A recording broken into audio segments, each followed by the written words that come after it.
Okay class now listen. So in secondary chemistry today we are going to start another chapter. This is D block elements. So this is chapter number 5 of inorganic chemistry or secondary chemistry.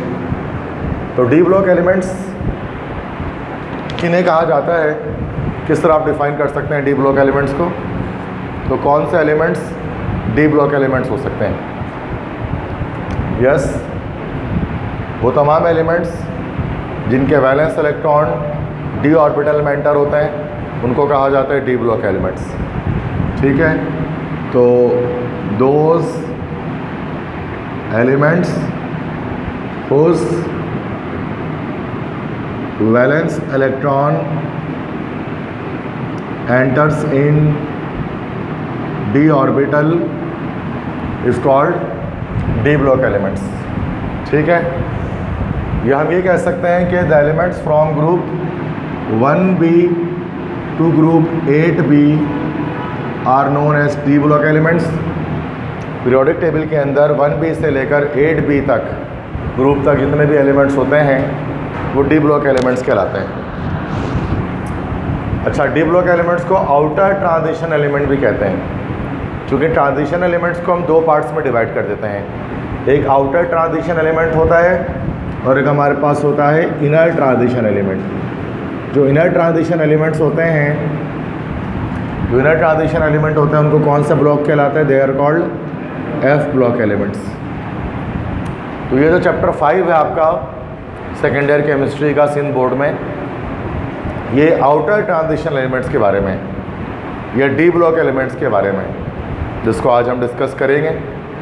तो देखते हैं 2.5 घंटे हैं कितना इसको हम discuss कर पाते हैं। जिस कदर हो सकेगा उतना हम उसको कर लेंगे डिस्कस इस चैप्टर को। तो ये तो इंट्रोडक्शन मैंने दिया। अगर आप प्रोजेक्ट टेबल देखें तो प्रोजेक्ट टेबल के अंदर आपको डी ब्लॉक एलिमेंट्स कहाँ पर मिलते हैं? यहाँ पर जो सारे एलिमेंट्स हैं, क्योंकि आपको पता है 4 ब्लॉक्स हैं प्रोजेक्ट टेबल के अंदर। ये हमारे पास ये वाला ब्लॉक कौन सा ब्लॉक है? This is S block, and ये यहाँ से लेकर यहाँ तक पूरा ये कौन सा ब्लॉक है भाई? P block. कल इसी के बारे में पढ़ा था, पी ब्लॉक एलिमेंट्स। और ये जो पूरा है ना 3b से लेकर 2b, 1b 2b 3b 4b 5b 6b 7b 8b, तो ये पूरा का पूरा यहाँ से लेकर यहाँ तक हमारे पास कहलाता है डी ब्लॉक। तो ये हमारे पास 1b से 8b तक डी ब्लॉक एलिमेंट्स हैं। इन्हीं को कहा जाता है आउटर ट्रांजिशन एलिमेंट्स। फिर नीचे जो आपको ये दिख रहा है ना, नीचे जो सीरीज चल रही है, तो ये हमारे पास कौन सा भाई? एफ ब्लॉक है। These R F block elements. इन्हीं को कहा जाता है इनर ट्रांजिशन एलिमेंट्स। इसके अंदर 2 सीरीज चलती है, एक लेंथेनम से स्टार्ट होती है, उसको कौन सा सीरीज़ कहा जाता है? Lanthanide series. और एक एक्टिनम से स्टार्ट होती है, उसको कौन सी सीरीज़ का नाम कहा जाता है? Actinide series. तो हमारा मकसद है डी ब्लॉक को पढ़ना, डी ब्लॉक एलिमेंट्स को पढ़ना। तो डी ब्लॉक एलिमेंट्स जो हैं वो हमारे पास 1b से 8b तक होते हैं, और पीरियड हमारे पास इसके अंदर 1 2 3 4 4th 5th 6th 7th period तक में ये लाई करते हैं। तो उसके अंदर हमारे पास सीरीज़ चलती है, ट्रांजिशन एलिमेंट की सीरीज़ चलती है। ये किस कैंडियम से स्टार्ट होती है? इसको कहा जाता है फर्स्ट ट्रांजिशन सीरीज़। जीट्रियम से स्टार्ट होती है, इसको कहा जाता है सेकंड ट्रांजिशन सीरीज़। एलयू से स्टार्ट होती है, इसको कहा जाता है थर्ड ट्रांजिशन सीरीज़। और एक एलआर से स्टार्ट होती है, उसको कहा जाता है फोर्थ ट्रांजिशन सीरीज़। तो 4 सीरीज़ आपको ट्रांजिशन एलिमेंट्स के अंदर दिखेंगे, फर्स्ट, सेकंड, थर्ड और फोर्थ। ठीक है, बाकी इन तमाम के इलेक्ट्रॉनिक कन्फिग्रेशन जब हम करेंगे तो फिर जो आखिरी इलेक्ट्रॉन होगा वो हमेशा डी ऑर्बिटल के अंदर एंटर करेगा, या डी पर जाकर इलेक्ट्रॉनिक कन्फिग्रेशन ख़त्म होगी। That's why they are called d block elements. Clear है?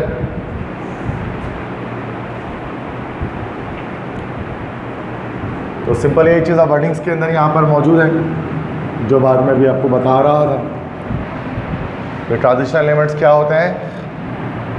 वो एलिमेंट्स जिनका इनकम्प्लीट डी सब शेल होता है या एफ सब शेल होता है, उनको ट्रांजिशन एलिमेंट कहते हैं। ये एस और पी ब्लॉक के बीच लाई करते हैं। Transition elements are further divided into outer transition element and inner transition element. हम मतलब डी और एफ ब्लॉक एलिमेंट्स।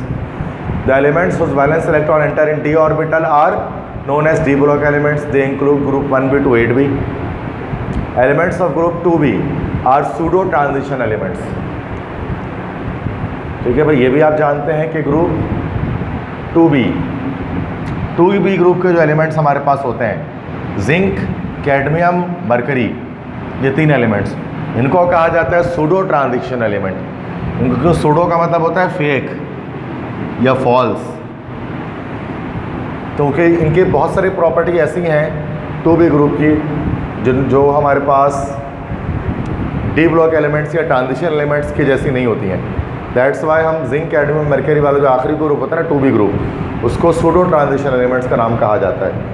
और 4 सीरीज़ होती है ट्रांजिशन एलिमेंट्स के अंदर, first, second, third, fourth series कह सकते हैं, या 3D, 4D, 5D और 6D सीरीज़ कह सकते हैं।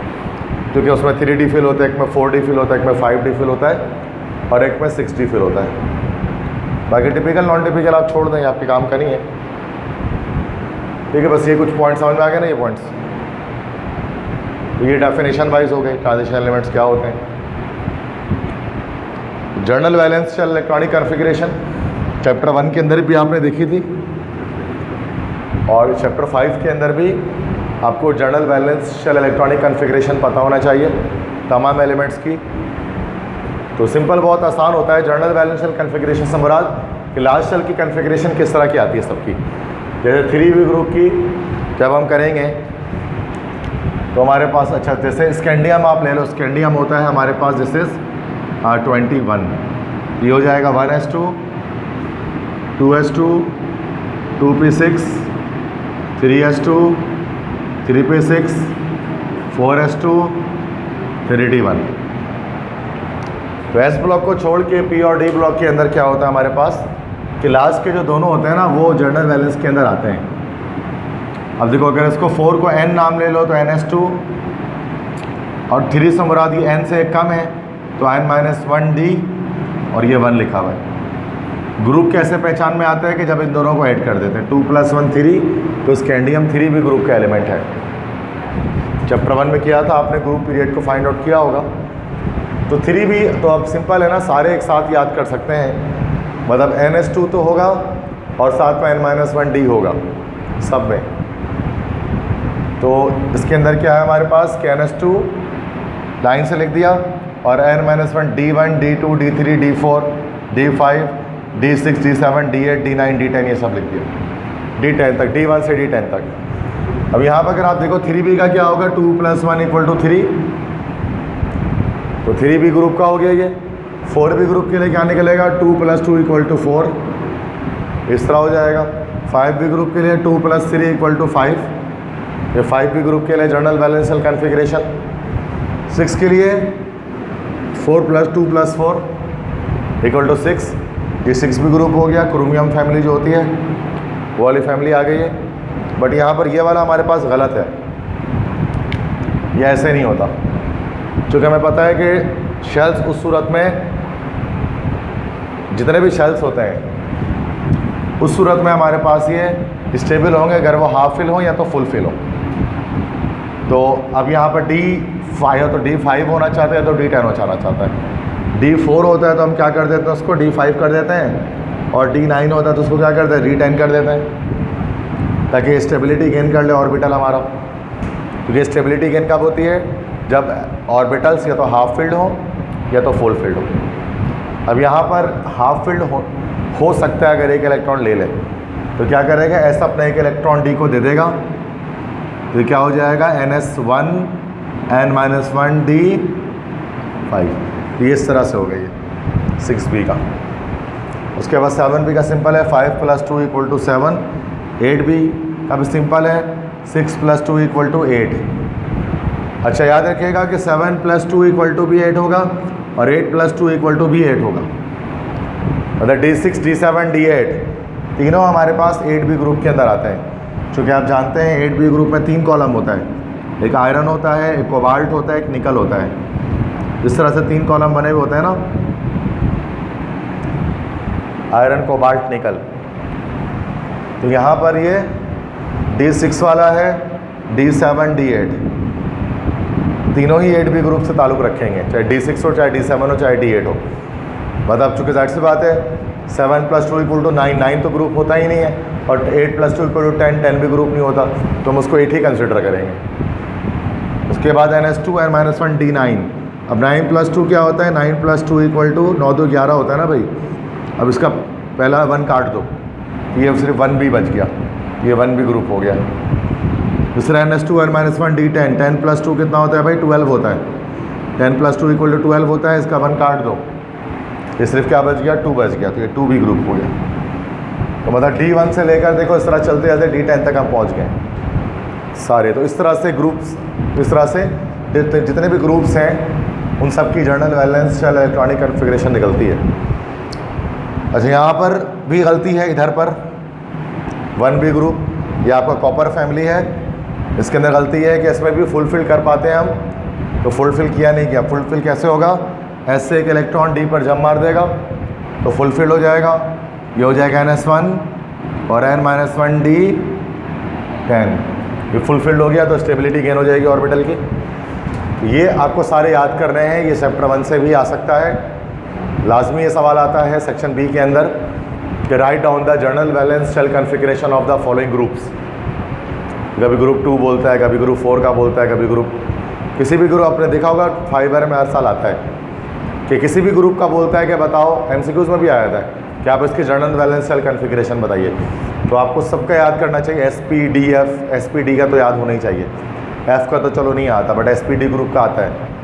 तो ये D ब्लॉक एलिमेंट्स के सारे जर्नल वैलेंस शेल कॉन्फ़िगरेशन है। सिंपल ट्रिक याद कर ले, NS2 n-1 D, D1 से लेकर D10 तक चले जाएँ, सारे आ जाएंगे लाइन से। क्लियर है, समझ में आ गया? वैलेंस शेल कॉन्फ़िगरेशन, इसको चैप्टर 1 में भी लिखा था आपने, दोबारा से रिपीट हो गया ये। अब आ जाता है journal characteristics of transition elements.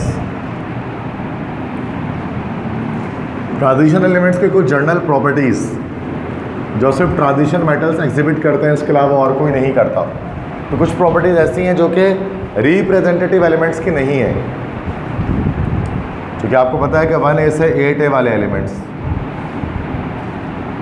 इनको हम लोग कहते हैं, they are known as representative elements.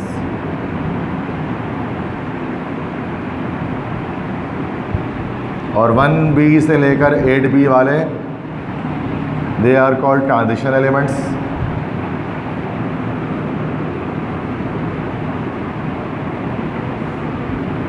बहुत सारी ऐसी प्रॉपर्टीज़ हैं जो दोनों की मैच नहीं करती हैं, A वाले की अलग होती है, B वाले की अलग। तो कुछ प्रॉपर्टीज़ यहाँ पर हम देख रहे हैं, ये भी सेक्शन B में अलग से पॉइंट बन के आता है कि भाई ये प्रॉपर्टी बताइए, इस प्रॉपर्टी को एक्सप्लेन कीजिए, इस प्रॉपर्टी को एक्सप्लेन कीजिए, तो ये भी आ सकता है सेक्शन B में।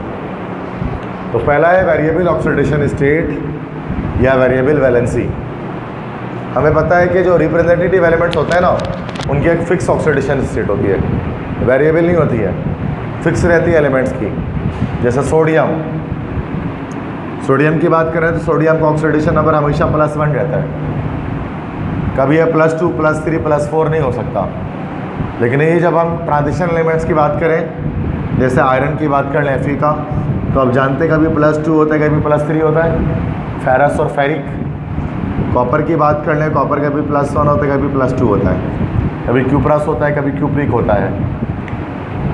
तो ऐसा क्यों होता है? वाई ट्रांजिशन एलिमेंट्स है वेरिएबल ऑक्सीडेशन स्टेट, इनकी ऑक्सीडेशन स्टेट वेरिएबल क्यों होती है, फिक्स क्यों नहीं होती है? तो transition elements can form chemical bonds with NS and n-1 D orbitals due to low energy difference, so they have variable oxidation states। याद रखिए कि ट्रांजिशन एलिमेंट्स जो केमिकल बॉन्ड बना सकते हैं वो NS से भी बना सकते हैं, n-1 D से भी बना सकते हैं। फिर आपको बताया था ना भी कि NS और n-1 D ये दोनों ही एक लास्ट शेल है और एक सेकंड लास्ट शेल है। तो यहाँ बॉन्डिंग NS से भी हो जाती है और n-1 D से भी हो जाती है, दोनों से कर सकता है, जिसकी वजह से इसकी ऑक्सीडेशन स्टेट एक से ज़्यादा हो रही होती है, क्योंकि वो अपने लास्ट सेल से ये बॉन्ड कर सकता है, सेकंड लास्ट सेल से ये बॉन्ड नहीं कर सकता है। और इसकी वजह से, और क्यों ऐसा हो सकता है, बिकॉज इन दोनों ऑर्बिटल्स के बीच में एनर्जी डिफरेंस बहुत कम होता है। इस वजह से कभी बॉन्ड यहाँ से बनता है, कभी यहाँ से बनता है। That's why multiple oxidation states exhibit करता है कौन? Transition element. तो सिंपल है, अगर आपसे रीज़न पूछा तो रीज़न बता सकते हैं कि ट्रांजिशन मेटल्स NS से भी बॉन्ड बना सकते हैं, N-1D के इलेक्ट्रॉन्स भी इन्वॉल्व हो सकते हैं बॉन्डिंग में, जिसकी वजह से इनके जो ऑक्सीडेशन स्टेट्स हैं, इनके जो वैलेंसीज हैं वो वेरिएबल होती हैं, वो डिफरेंट होती हैं। लेकिन जैसे कि मैंने आपको बताया था कि ग्रुप 2 भी सूडो ट्रांजिशन एलिमेंट इसको कहा जाता है, जिंक, कैडमियम, मरकरी। क्यों भाई? चूँकि इसकी ऑक्सीडेशन स्टेट सिर्फ +2 होती है, +2 के अलावा दूसरी नहीं होती है। चूँकि जिंक जैसे आप जानते हैं ना, जिंक हर कंपाउंड में जिंक आपको +2 ही मिलता है। जिंक के लिए कोई भी कंपाउंड उठा लें आप, ZnCl2 उठा लें, ZnO उठा लें, जिंक सल्फेट उठा लें, जिंक का जितने भी कंपाउंड आप उठाएंगे वहाँ पर जिंक आपको +2 ऑक्सीडेशन स्टेट में मिलेगा। तो जिंक के पास वेरिएबल ऑक्सीडेशन स्टेट नहीं होती, अगर चाहे जिंक डी ब्लॉक एलिमेंट है, उसके बावजूद ये एक सूडो ट्रांजिशन एलिमेंट है। वजह क्या है क्यों ऑक्सीडेशन स्टेट इसकी नहीं होती? क्योंकि देखो NH2 N-1 D10, अब यहाँ पर ये सिर्फ NH से बॉन्ड बनाता है, जो कि D तो फुलफिल्ड होता है ना भाई, इसलिए D से इलेक्ट्रॉन से बॉन्ड नहीं बनाता, बस NH से ये 2 इलेक्ट्रॉन लॉस करता है तो +2 वैलेंसी आ जाती है। लेकिन D जो कि फुलफिल्ड होता है, जिसकी वजह से D ऑर्बिटल से ये ट्रांजिशन जो जिंक है वो बॉन्ड नहीं बना पाता। जिंक के ग्रुप का कोई भी मेंबर, जैसे जिंक, कैडमियम, मरकरी, तीनों में से कोई भी बॉन्ड नहीं बना पाता, जिसकी वजह से zinc, cadmium, mercury pseudo transition element कहलाते हैं, बिकॉज इनकी वेरिएबल ऑक्सीडेशन स्टेट नहीं होती जैसे कि बाकी तमाम ट्रांजिशन एलिमेंट्स की होती है। अब बाकी तमाम एलिमेंट्स की अगर आप चेक करें तो ये देखें डिफरेंट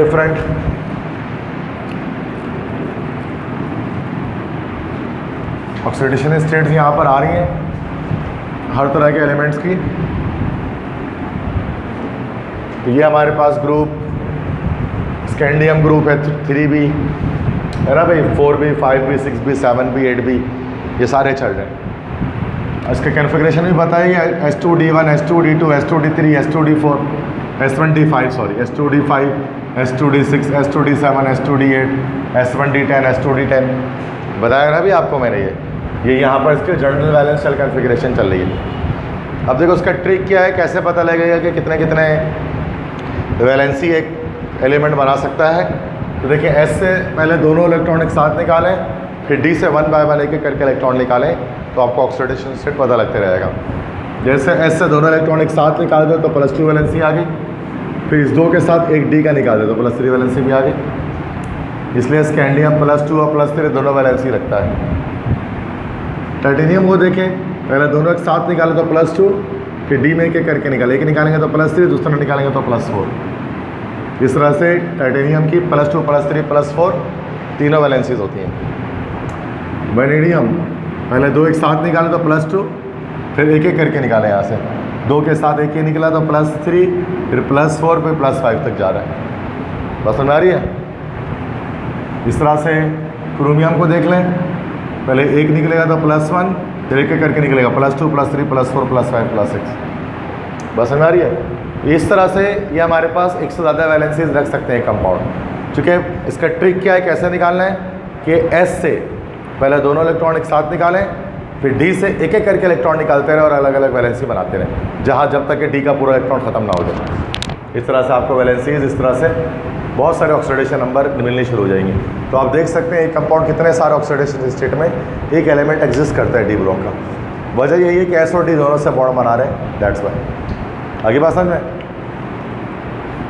तो ये तो एक वही चीज़ जो पिछली बात थी उसको मैं डिटेल में बता रहा था।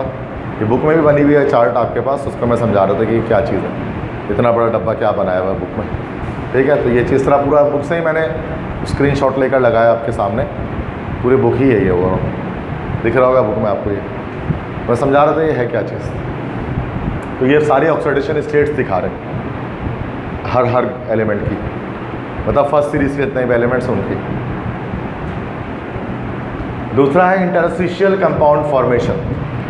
D block elements interstitial compound की फॉर्मेशन करते हैं। इंटरस्टिशियल कंपाउंड की किसे कहते हैं, हमने इससे पहले पढ़ा था। इसी को हम लोग क्या कहते हैं, नॉन स्टैचोमेट्रिक कंपाउंड्स भी कहते हैं। ये हमने पढ़ा था किसके अंदर भी, चैप्टर 2 के अंदर। चैप्टर 2 में हमने पढ़ा था हाइड्राइड्स का टॉपिक। उसके अंदर मैंने आपको क्या बताया था, मेटेलिक हाइड्राइड, अगर आपको याद हो तो मेटेलिक हाइड्राइड्स में क्या पढ़ाया था कि हाइड्रोजन के अंदर, हाइड्रोजन जब भी डी ब्लॉक एलिमेंट के साथ जुड़ता है या एफ ब्लॉक एलिमेंट के साथ जुड़ता है तो मेटेलिक हाइड्राइड की फॉर्मेशन करता है। वजह क्या होती है, चूँकि जो डी ब्लॉक एलिमेंट्स होते हैं हमारे पास हैं, उनके एटम्स काफ़ी बड़े साइज़ के होते हैं। डी ब्लॉक एलिमेंट्स के एटम काफ़ी बड़े साइज़ के होते हैं और उसकी वजह से क्या होता है कि जब एटम्स मिलते हैं साथ में तो यहाँ पर खाली गैप्स बच जाते हैं, खाली गैप्स बच जाते हैं। इन गैप्स को हम लोग क्या कहते हैं, दीज गैप्स आर कॉल्ड, या तो उनको वॉइड्स कहते हैं या इनको क्या कहा जाता है, इंटरस्टिशियल स्पेसेस। अब इन वॉइड्स के अंदर क्या होता है, कोई भी एटम घुस सकता है, छोटा एटम, कोई भी छोटा एटम, जैसे बोरॉन हाइड्रोजन हो गया, कार्बन बोरॉन नाइट्रोजन, इनमें से कोई भी क्या कर सकता है, इसके अंदर एड्जॉर्ब हो सकता है, एड्जॉर्ब हो सकता है इसके अंदर, और एड्जॉर्ब होकर एक इंटरस्टिशियल कंपाउंड या नॉन स्टाइक्योमेट्रिक कंपाउंड की फॉर्मेशन कर सकते हैं। जैसा मेटेलिक हाइड्राइड एक तरह का इंटरस्टिशियल कंपाउंड ही था।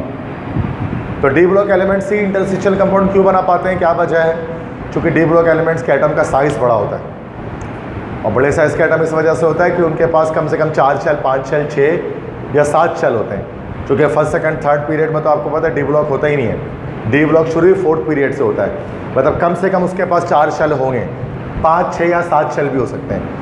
तो शेल चूँकि ज़्यादा है तो एटम का साइज़ बड़ा है और जब एटम साथ में जुड़ेंगे तो क्या होगा, बीच में स्पेस आ जाएगी, वॉइड आ जाएगा, इंटरस्टिशियल स्पेस आ जाएगा, उसको हम लोग क्या कह देंगे, दिस इज। तो उस इंटरस्टिशियल स्पेस के अंदर हाइड्रोजन जैसे कार्बन वगैरह ये सब एड्जॉर्ब हो जाएंगे, जिसकी वजह से एक इंटरस्टिशियल कंपाउंड की फॉर्मेशन हो जाएगी। उन्हीं इंटरस्टिशियल कंपाउंड में कुछ हमारे पास अलॉयज भी होते हैं। अलॉय का नाम आपने सुना होगा। Alloy is the combination of 2 और मोर देन 2 मेटल्स। बताया था ना, कल भी आपको बताया था, alloys of aluminium, duralumin, aluminium, bronze, याद आ रहा होगा।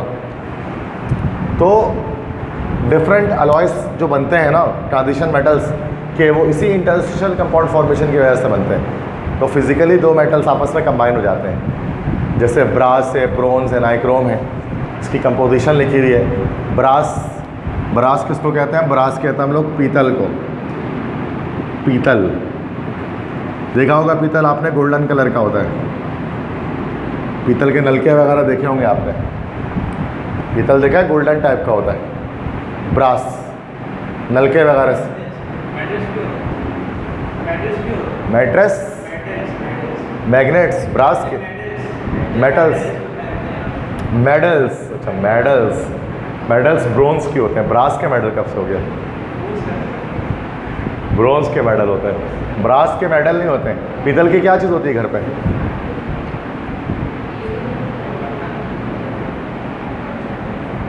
जी बर्तन होते हैं पीतल के, बहुत पुराने, दादी अम्मा के दौर के होते हैं। पीतल का प्याला होता था गोल्डन टाइप का, दादी वगैरह नानी के दौर की बात कर रहा हूँ, तो वो गोल्डन टाइप का होता था, वो पीतल का प्याला। देख घर में है किसी के, वो नहीं है, बहुत पुराने ज़माने की बात है। नल वगैरह देखा आपने, गोल्डन का, मस्जिद का जो नलका वगैरह होता है कभी कभार, या कभी गाँव देहात में जाएंगे ना आप, तो वहाँ आपको गोल्डन टाइप का नल मिलेगा, टोटी वाला। टोटी घुमाते हैं तो खुलता है, फिर वो ऊपर से घुमाते हैं उसको, कभी देखा है वो नलका। अब तो बड़े सिल्वर कलर के आते हैं, बेसन के, वो मैं उसकी बात नहीं कर रहा, टोटी वाले की बात है, जो टैप्स जिसमें लगे होते हैं, ऊपर से घुमाते हैं, पुराने घरों में रखे लगा हुआ होता है, देखा है, वो गोल्डन टाइप का होता है वो, तो वो भी पीतल का होता है। नॉर्मली हमारे नलके भी पीतल के ही होते हैं, ऊपर उसके पास एक सिल्वर की कोटिंग की गई होती है।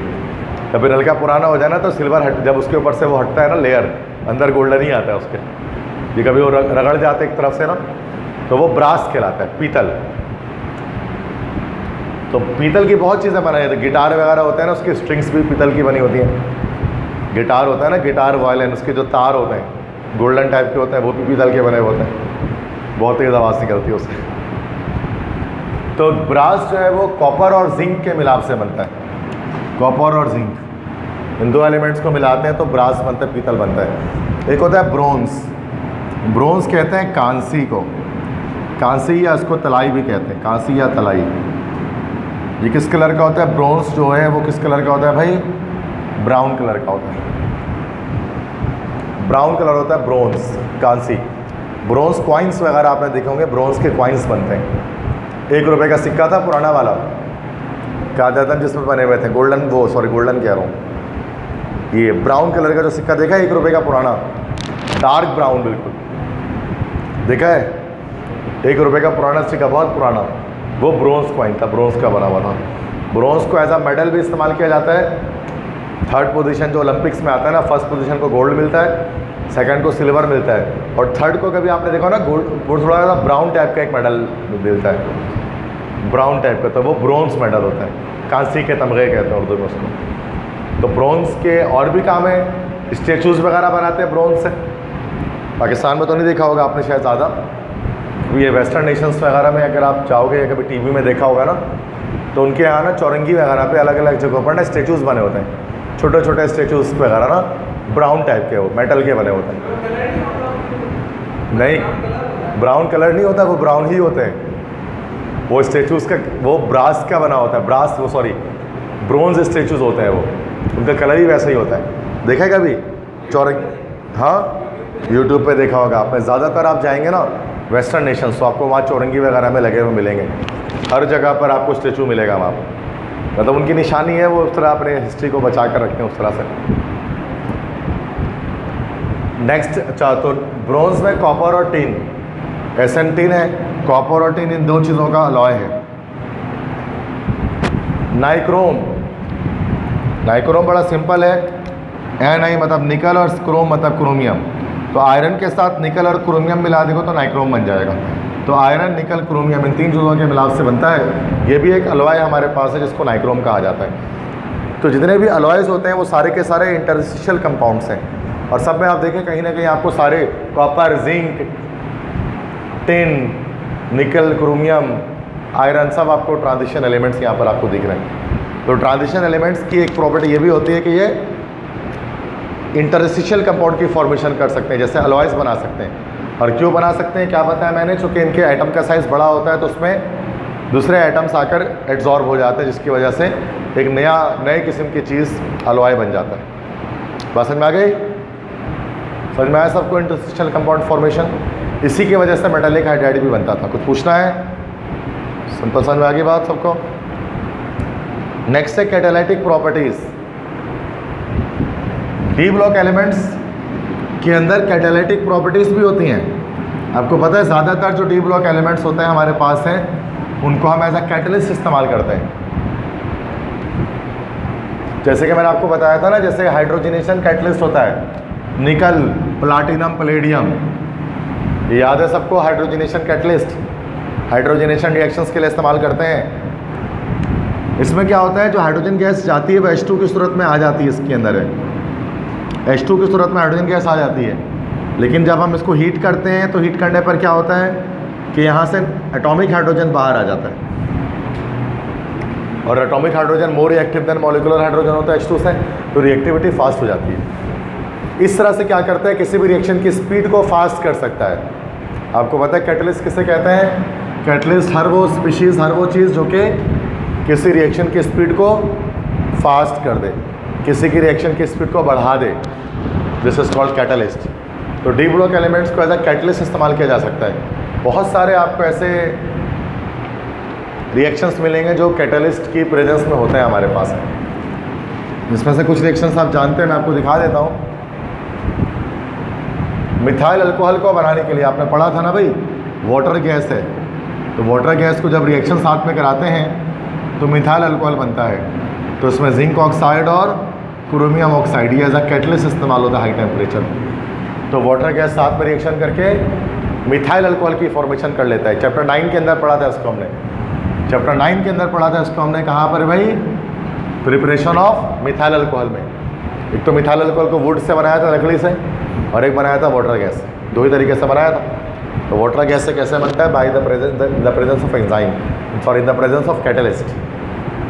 दूसरा निकल, प्लैटिनम, पैलेडियम तो सभी को पता है भाई, हाइड्रोजनेशन करने के लिए इस्तेमाल करते हैं, ठीक है। और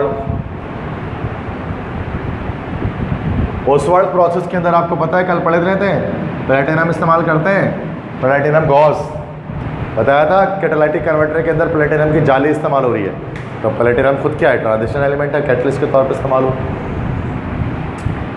MnO2 को इस्तेमाल किया जाता है मैंगनीज डाइऑक्साइड को हाइड्रोजन पेरोक्साइड की डिकम्पोजिशन के लिए। स्कूल के अंदर ऑक्सीजन गैस आपने इसके थ्रू बनाया होगा कि जब हाइड्रोजन पेरोक्साइड में MnO2 डालते हैं तो रिएक्शन फास्ट हो जाता है और वाटर और ऑक्सीजन गैस लिबरेट हो जाती है।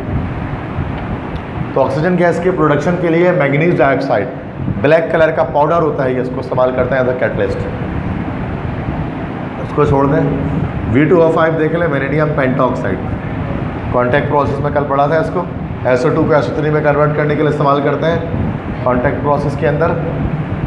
Fe आयरन को हम हेबर्स प्रोसेस में इस्तेमाल करते हैं, हेबर बोश प्रोसेस होता है।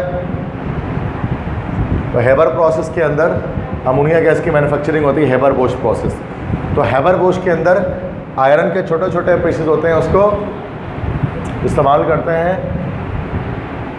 As a catalyst. तो आप जितने भी देख रहे हैं ना सारे जो मैंने आपको बताया उन सब वो सारे के सारे डी ब्लॉक एलिमेंट हैं। वेनेडियम, प्लैटिनम, निकल, palladium, zinc, chromium, iron, manganese, सारे के सारे डी ब्लॉक एलिमेंट्स हैं। तो डी ब्लॉक एलिमेंट्स को हम किस तरह इस्तेमाल कर सकते हैं, एज अ कैटलिस्ट इस्तेमाल कर सकते हैं। समझ आगे बात जो कर सकते हैं, चूँकि इसके अंदर जब कोई चीज़ एब्जॉर्ब होती है तो लेस रिएक्टिव स्टेट में एब्जॉर्ब होती है, और जब हीट करते हैं तो फिर मोर रिएक्टिव स्टेट में बाहर निकलती है, तो इस रिएक्शन को फास्ट कर देती है। समझ में आगे बात, कुछ पूछना है? क्या है भाई, समझ में आ रही बात? कुछ भी मसला है तो पूछ लो। नेक्स्ट है मैग्नेटिक प्रॉपर्टीज।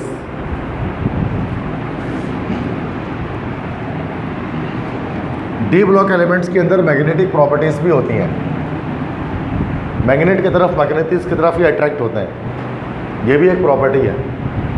एक तो वेरिएबल ऑक्सीडेशन स्टेट बताया, एक इंटरस्टिशियल कंपाउंड फॉर्मेशन बताया, और तीसरा आपको क्या बताया मैंने, ये मैग्नेटिक प्रॉपर्टी। देखो मैग्नेटिज्म के लिहाज से सब्सटेंसेस को हम 3 पार्ट्स में डिवाइड कर सकते हैं। एक हमारे पास होता है डायमैग्नेटिक सब एलिमेंट, एक हमारे पास होता है पैरामैग्नेटिक, और एक हमारे पास होता है जिसको हम लोग क्या बोलते हैं, फेरोमैग्नेटिक। ऊपर लिखा हुआ है, सब मैं आपको समझा दे रहा हूँ क्या चीज़ है। देखो डायमैग्नेटिक सब्सटेंसेस क्या होते हैं, नॉट अट्रैक्टेड टूवर्ड्स मैग्नेट। जो मैग्नेट की तरफ बिल्कुल भी अट्रैक्ट नहीं होता है वो डायमैग्नेटिक है। जैसे जिंक एक डायमैग्नेटिक है, मैग्नेट की तरफ बिल्कुल अट्रैक्शन नहीं करता। पैरामैग्नेटिक किसे कहते हैं भाई, जो लेस अट्रैक्टेड टूवर्ड्स मैग्नेट, जो मैग्नेट की तरफ अट्रैक्ट होता है तो है, बट इनकी अट्रैक्शन काफ़ी कम होती है। मोस्ट ऑफ द जो डी ब्लॉक एलिमेंट्स, ज़्यादातर जो डी ब्लॉक एलिमेंट्स हैं वो हमारे पास पैरामैग्नेटिक होते हैं। फेरोमैग्नेटिक दे आर मोर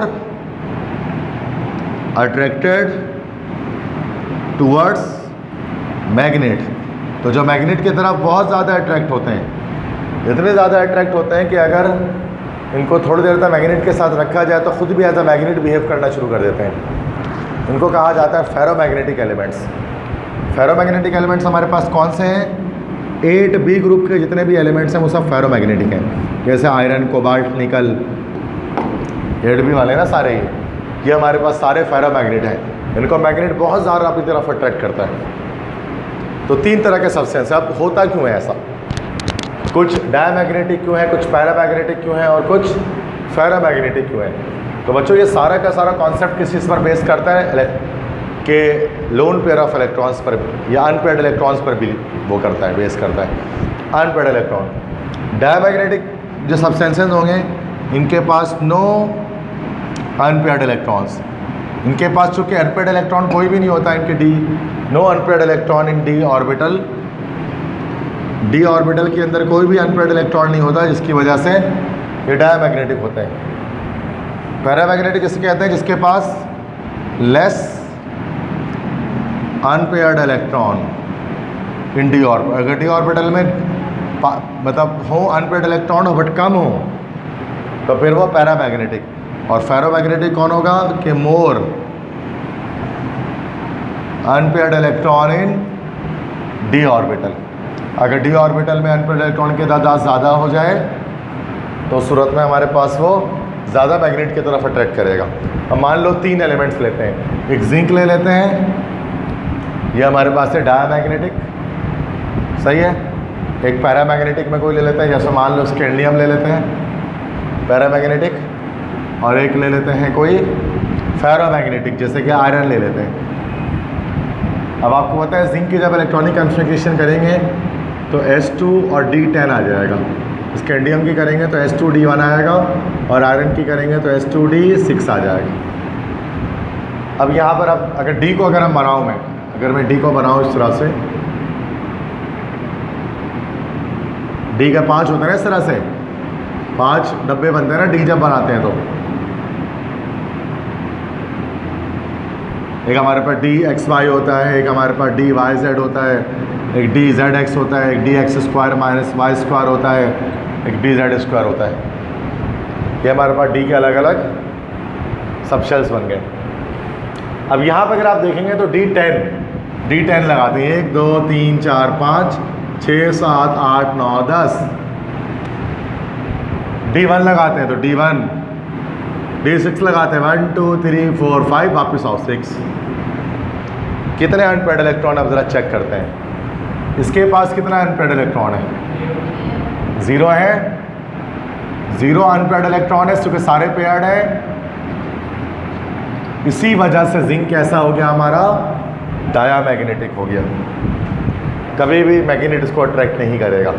इसी वजह से ये सूडो ट्रांजिशन एलिमेंट है कि सारे डी ब्लॉक एलिमेंट मैग्नेट की तरफ थोड़े या ज़्यादा अट्रैक्ट होते हैं, लेकिन जिंक जो है वो अट्रैक्ट नहीं करता। वजह क्या है? जिंक के फुल फील्ड जो ऑर्बिटल है उसकी वजह से ये नहीं कर पा रहा होता। अच्छा, अब यहाँ पर देखेंगे तो इसके पास एक अनपेयर्ड इलेक्ट्रॉन है, तो ये हमारे पास पैरामैग्नेटिक हो गया। आयरन की बात करेंगे तो 1 2 3 4 अनपेयर्ड इलेक्ट्रॉन हैं। उसके बाद अनपेयर्ड इलेक्ट्रॉन की तादाद सबसे ज़्यादा इसके अंदर है, तो ये कैसा हो गया हमारे पास? फेरोमैग्नेटिक हो गया। तो कोई एलिमेंट, कोई डी ब्लॉक एलिमेंट मैग्नेट की तरफ कम या ज़्यादा अट्रैक्ट होगा, इसका फैसला कौन करता है? अनपेयर्ड इलेक्ट्रॉन करता है। अगर अनपेयर्ड इलेक्ट्रॉन 0 है तो डायामैग्नेटिक, अगर 1 2 3 है कम है मतलब तो उस सूरत में पैरामैग्नेटिक, और 4 या 5 अगर अनपेयर्ड इलेक्ट्रॉन है तो उस सूरत में फेरोमैग्नेटिक। बस समझ में आ गई? तो ये 4th प्रॉपर्टी हमने डिस्कस की इसकी, मैग्नेटिक प्रॉपर्टीज़। रिप्रेजेंटेटिव एलिमेंट्स में कोई भी मैग्नेटिक प्रॉपर्टी नहीं रखता, सारे डायामैग्नेटिक हैं। सिर्फ जो डी ब्लॉक एलिमेंट्स है ना ट्रांजिशन, उनके अंदर आपको पैरामैग्नेटिज्म, फेरोमैग्नेटिज्म, डायामैग्नेटिज्म सब देखने में आती है। बाकी जो लिखा है उसकी ज़रूरत नहीं है, जो मैंने बताया वो काफ़ी। बात समझ में आ गई?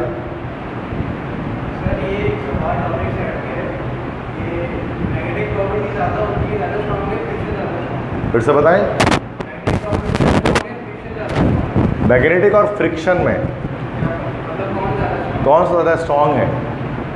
देखो डिपेंड करेगा दोनों चीज़ों पर, क्योंकि मैग्नेट पर भी डिपेंड करेगा, क्योंकि मैग्नेटिक फोर्स आप कह सकते हैं, क्योंकि मैग्नेट जो है ना वो एक तरह की नहीं है, मैग्नेट डिफरेंट तरह के हैं। कुछ मैग्नेट होते हैं नॉर्मल मैग्नेट जो ब्लैक वाले होते हैं, वो हल्के से चिपकते, ज़्यादा नहीं चिपकते, जो स्पीकर से निकलते हैं। कुछ मैग्नेट्स हमारे पास होते हैं जो नियोबियम मैग्नेट्स वगैरह, जो हार्ड डिस्क के अंदर से निकलता है। हार्ड ड्राइव के अंदर से भी एक मैग्नेट निकलता है सिल्वर कलर वाला। सिल्वर मैग्नेट देखा कभी आपने? सिल्वर टाइप का होता है, वो बहुत ज़्यादा चिपकता है, बहुत तेज़ चिपकता है वो, तो वो नियोडियम मैग्नेट है। इस तरह से कुछ मैग्नेट इतने ख़तरनाक होते हैं कि अगर आपके हाथ के बीच में अगर वो दोनों मैग्नेट चिपका देना तो आपके हाथ के स्टिकर बना दे वो।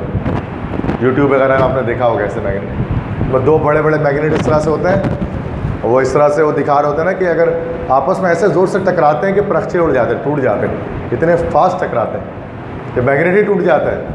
अगर आपका हाथ अगर बीच में रखा जाए ना और दोनों मैग्नेट चिपक जाए आपके हाथ में, तो वहाँ हाथ कुछ स्टिकर बना देंगे, वो हड्डी तक पीस देंगे। तो ये डिपेंड करता है मैग्नेट पर कि मैग्नेट आप कौन सा ले रहे हैं। समझ गए। तो हम इसको फ्रिक्शन के साथ डायरेक्टली कंपेयर हम नहीं कर सकते ना, क्योंकि हर मैग्नेट की सेम फोर्स नहीं है, सबके अलग अलग फोर्सेस हैं, ये मसला है। ठीक है भाई, आगे बढ़ते हैं। Coloured compound formation.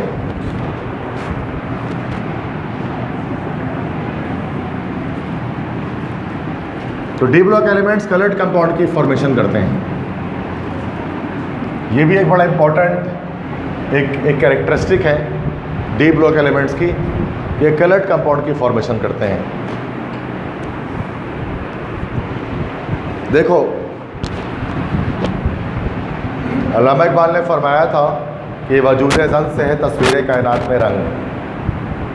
ये और मतलब औरतों के लिए पढ़ा था नॉर्मली, तो वो वुमेंस डे वगैरह में भी सुना होगा आपने कि वजूद ज़न से है तस्वीर कायनात में रंग, मतलब औरतों के वजूद से जो है वो तस्वीर कायनात में एक रंग मौजूद है। तो लेकिन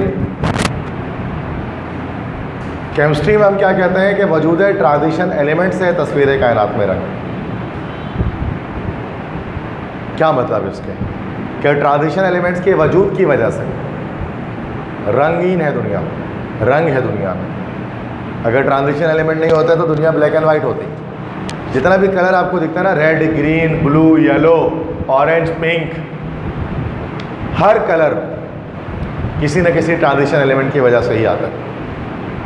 आपके कपड़े में कोई भी कलर मौजूद है, यकीनन इसका मतलब उसके अंदर उसमें कोई ऐसा कंपाउंड है आपके कपड़े में जिसके अंदर कोई ना कोई ट्रांजिशन एलिमेंट है, तभी वो कलर दे रहा है। वरना जिसके अंदर ट्रांजिशन एलिमेंट नहीं होता आप उसका कलर नहीं निकाल सकते। NaCl सोडियम क्लोराइड वाइट होता है, ग्लूकोज C6H12O6 वाइट होता है, शुगर C12H22O11 वाइट होता है, बेकिंग सोडा NaHCO3 वाइट होता है, सोडियम कार्बोनेट Na2CO3 वाइट होता है। S और P ब्लॉक एलिमेंट से जो भी कंपाउंड बनते हैं वो सारे वाइट होते हैं, लेकिन ट्रांजिशन एलिमेंट से जो भी कंपाउंड्स बनेंगे वो सब कलर्ड होंगे। जैसे कंपाउंड की बात कर रहा हूँ, एलिमेंट की बात नहीं कर रहा। कुलीन का कंपाउंड अब आप ले लो NaCl, वो तो वाइट है। वैसे तो सल्फर भी पीला है, तो वो भी तो है ना, लेकिन वो एलिमेंट्स की बात नहीं कर रहा मैं, कंपाउंड, कलर्ड कंपाउंड फॉर्मेशन कह रहा हूँ मैं। कलर्ड कंपाउंड की फॉर्मेशन करें, कंपाउंड समझते हो ना, एलिमेंट्स की बात नहीं कर रहा मैं, ठीक है। तो डी ब्लॉक एलिमेंट्स के कंपाउंड उठा लो, copper sulphate CuSO4 blue colour का होता है। निकल के जो सॉल्ट होते हैं वो ब्राइट ग्रीन कलर के होते हैं। Fe फेरस जो सॉल्ट होते हैं, फेरस सल्फेट वगैरह लाइट ग्रीन होता है। Fe+3 के सॉल्ट ब्राउन कलर के होते हैं, है ना भाई। मैंगनीज के सॉल्ट लाइट पिंक कलर के होते हैं। कोबाल्ट के सॉल्ट पर्पल कलर के होते हैं। उसका मतलब डी ब्लॉक एलिमेंट्स किसी भी सॉल्ट में आ रहा है तो फिर वो कलर्ड कंपाउंड की फॉर्मेशन करे। आप सेकेंड ईयर के लैब में जाओगे ना तो बहुत सारे सॉल्ट एनालिसिस करते हुए कलर्ड सॉल्ट भी आपको मिलेंगे जिसमें कोई कलर होगा, ठीक है। तो वो कलर जो आ रहा है किसकी वजह से आ रहा है? डी ब्लॉक एलिमेंट की वजह से। क्यों आ रहा है वो बताता हूँ अभी, ये जो क्या चीज़ है थोड़ी देर में बताता हूँ। बस अभी तो ये समझ में आना चाहिए कि D block elements coloured compound formation करते हैं। कल कोई टेस्ट वगैरह है क्या इसमें कॉलेज के अंदर? 18 तारीख को क्या टेस्ट वगैरह? ECAT का कौन सा पता है? रजिस्ट्रेशन वगैरह क्या ऑनलाइन वगैरह क्या हो गया वो?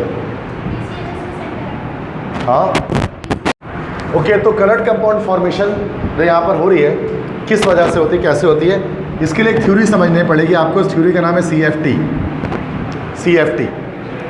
या क्रिस्टल फील्ड थ्योरी। CFT हम कहते हैं क्रिस्टल फील्ड थ्योरी को।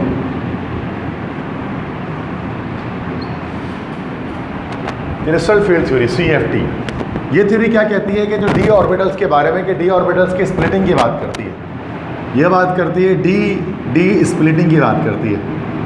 डी स्प्लिटिंग का मतलब क्या होता है कि डी ऑर्बिटल दो पार्ट्स में स्प्लिट हो जाता है।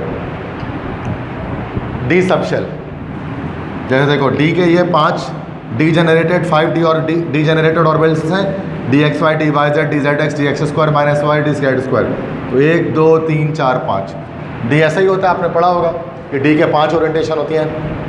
कैसे भी बनाते हैं इस तरह से, अभी तो पहले बनाया था 5 डब्बे ही बना सकते हैं ऐसे करके, ऐसे ही होता है ना भाई, इलेक्ट्रॉन ऐसे लगे होते हैं। होता है क्या है, CFT के मुताबिक क्या है कि जो d ऑर्बिटल्स है ना, जब ये d ब्लॉक एलिमेंट्स किसी कंपाउंड की फॉर्मेशन करते हैं तो 2 तरह के ऑर्बिटल्स में ये जनरेट हो जाते हैं। एक हमारे पास कहलाते हैं T2g ऑर्बिटल और एक हमारे पास कहलाते हैं EG ऑर्बिटल। EG ऑर्बिटल और T2g ऑर्बिटल ट्रिपली जनरेटेड और डबली जनरेटेड ऑर्बिटल्स 2 होते हैं। एक की एनर्जी ज़्यादा होती है, मतलब ये 2 अलग हो जाते हैं और ये 3 अलग हो जाते हैं, इस तरह से ये 3 नीचे रह गए और ये 2 ऊपर रह गए। अब ये एनर्जी डायग्राम है, टॉप से बॉटम जा रहे हैं तो एनर्जी बढ़ रही है। तो ये ऊपर वाला जो EG ऑर्बिटल है इसकी हाई एनर्जी है, और T2g ऑर्बिटल की बात करें तो उसकी एनर्जी लो एनर्जी है। तो ये हाई एनर्जी है, ये लो एनर्जी है। तो स्प्लिटिंग यहाँ पर दिखाई जा रही है, तो उसको हम कहते हैं क्रिस्टल फील्ड स्प्लिटिंग या DD स्प्लिटिंग, कि d ऑर्बिटल जो है ना, जिसके पास 5 ओरिएंटेशन होती हैं, वो 2 पार्ट्स में टूट जाता है, 3 और 2 में। 3 डब्बा अलग हो जाता है, 2 डब्बा अलग हो जाता है। तो ये हमारे पास T2g कहलाता है, EG कहलाता है। अब होता है क्या है कि इसके अंदर इलेक्ट्रॉन्स की ट्रांजिशन होती है। अब इलेक्ट्रॉन्स जो होते हैं ना, वो नीचे से ऊपर और ऊपर से नीचे आते हैं, जिसकी वजह से यहाँ पर हमारे पास, जैसे मान लो कि एक इलेक्ट्रॉन जैसे यहाँ पर भर रहे हैं, जैसे एक इलेक्ट्रॉन यहाँ पर है। अब ये जो इलेक्ट्रॉन है ना DZY पे, इस पर, इस वाले ऑर्बिटल पे, तो ये पहले ऊपर जाएगा, थोड़ी देर तक यहाँ रहेगा, एनर्जी को एब्जॉर्ब करेगा, चूँकि लोअर से हायर जा रहा है एनर्जी एब्जॉर्ब होगा। इसकी हाई एनर्जी है, इसकी लो एनर्जी है, एनर्जी एब्जॉर्ब करेगा और थोड़ी देर बाद दोबारा वापस आ जाएगा। जब वापस आएगा तो क्या करेगा, एनर्जी को रिलीज़ कर देगा, एनर्जी को रिलीज़ कर देगा। अभी डिपेंड करता है कौन सी एनर्जी इसने, जिस कलर को ये एनर्जी को एब्जॉर्ब करेगा उसका रिवर्स रिसीव कर लेगा। कलर थ्योरी इसी को हम कहते हैं ना भाई, अगर ये चीज़, अगर आपको ये ग्रीन दिख रही है, अगर ये सर्किल आपको ग्रीन दिख रहा है, तो ग्रीन क्यों दिख रहा है, क्योंकि इस पर जो लाइट टकरा रही है एनर्जी सेवर की, तीनों लाइट टकरा रही है, रेड ग्रीन ब्लू, ये वाइट लाइट है ना, वाइट लाइट तीनों का मिक्सचर है। तो ये क्या कर दे रहा है कि 2 को एब्जॉर्ब कर ले रहा है, रेड और ब्लू को ये एब्जॉर्ब कर ले रहा है और ग्रीन को क्या कर दे रहा है, ये रेडिएट कर दे रहा है। इसलिए आपकी आंखें इसको ग्रीन देख रही हैं। ये मार्कर ग्रीन नहीं है, ये आपकी आंखें इसको ग्रीन दिखा रही हैं। कलर की सेंसेशन हमारी आंखों में, हमारे ब्रेन में पैदा होती है, रेटिना जिसको हम कहते हैं, तो कलर सेंसेशन देता है। तो जो कलर एब्जॉर्ब होता है उसका रिवर्स निकल जाता है। तो मान लो जैसे कि ये ब्लू कलर अगर इसने यहाँ पर निकाला होगा, तो रेड और ग्रीन 3 कलर होते हैं ना भाई, RGB 3 प्राइमरी कलर है, तो रेड और ग्रीन एब्जॉर्ब होगा तो ब्लू को निकाल देगा। इस तरह से अगर ऐसा हो जाए कि रेड और ग्रीन को एब्जॉर्ब कर लेगा तो ब्लू निकाल देगा, ब्लू और ग्रीन एब्जॉर्ब कर लेगा तो फिर रेड को निकाल देगा।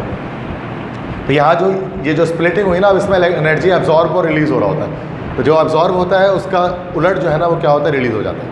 इसलिए कोई कंपाउंड हमें लाल दिखता है, कुछ चीज़ें हमें ब्लू दिखती हैं। अगर ये ब्लू दिख रहा है, ये ब्लू दिख रहा है, अगर ये आपको ये वाला पूरा पोर्शन ब्लू इस वजह से दिख रहा है कि इसके अंदर रेड और ग्रीन को इसने एब्जॉर्ब कर लिया है और ब्लू कलर रेडिएट कर रहा है, एनर्जी है, ब्लू वेवलेंथ वाला एनर्जी रेडिएट कर रहा है, ये आपको ब्लू दिख रहा है इस वजह से। ग्रीन इसलिए दिख रहा है ये वाला जो कैसे रेड और ब्लू को एब्जॉर्ब कर लिया। क्रिस्टल फील्ड थ्योरी इसी को हम कहते हैं, CFT, जो बताती है कि कलर्ड कंपाउंड क्यों बनते हैं D ब्लॉक एलिमेंट्स के अंदर। तो सिंपल बात ही रखें कि D ब्लॉक एलिमेंट जब भी कोई कंपाउंड बनाते हैं तो उसके D ऑर्बिटल 2 पार्ट में टूट जाता है, एक लो एनर्जी वाला T2g ऑर्बिटल और हाई एनर्जी वाला EG ऑर्बिटल।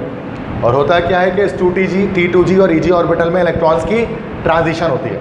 इलेक्ट्रॉन लोअर से हायर, हायर से लोअर एनर्जी पे जंप मारता है, जिसकी वजह से खास वेवलेंथ की लाइट एनर्जी एमिट होती है, जिसकी वजह से हमें वो एक कलर खास दिख रहा होता है हर कंपाउंड के अंदर। इसलिए कॉपर का सॉल्ट ब्लू लग रहा होता है, निकल का सॉल्ट ग्रीन लग रहा होता है, मैंगनीज का सॉल्ट पिंक लग रहा होता है, सबके अलग अलग कलर आ रहे होते हैं। आगे बस में कलर क्यों बनाता है कंपाउंड, ये जो डायग्राम है इसको एक्सप्लेन करता है, उस चीज़ को CFT।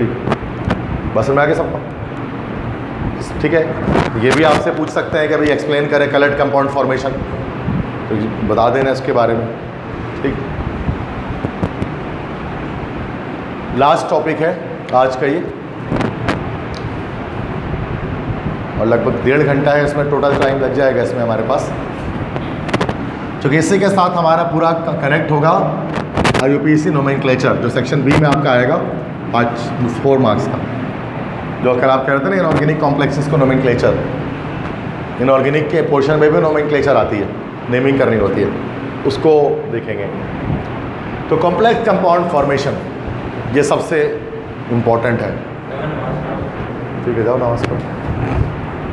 सुने, D block elements complex compound की फॉर्मेशन करते हैं। सबसे पहली चीज़ तो ये समझनी पड़ेगी कॉम्प्लेक्स कंपाउंड किससे कहते हैं। तो complex compound, yes, complex compound कौन से कंपाउंड होते हैं? विच कंटेन्स आ कॉम्प्लेक्स आइन, वो कंपाउंड जिसमें कॉम्प्लेक्स आइन होता है उसको हम लोग कहते हैं कॉम्प्लेक्स कंपाउंड। अब आप बोलेंगे सर ये कॉम्प्लेक्स आइन क्या चीज़ है? तो कॉम्प्लेक्स आइन क्या होता है? हमेशा लार्ज ब्रैकेट के अंदर इस तरह से लगा होता है। लार्ज ब्रैकेट के अंदर कुछ भी लगा होता है वो हमारे पास एक कॉम्प्लेक्स आइन होता है। किसी भी कंपाउंड में अगर ये लार्ज ब्रैकेट आ जाए इसका मतलब कि उसके अंदर ये कॉम्प्लेक्स आइन लगा है और वो कंपाउंड एक कॉम्प्लेक्स कंपाउंड है।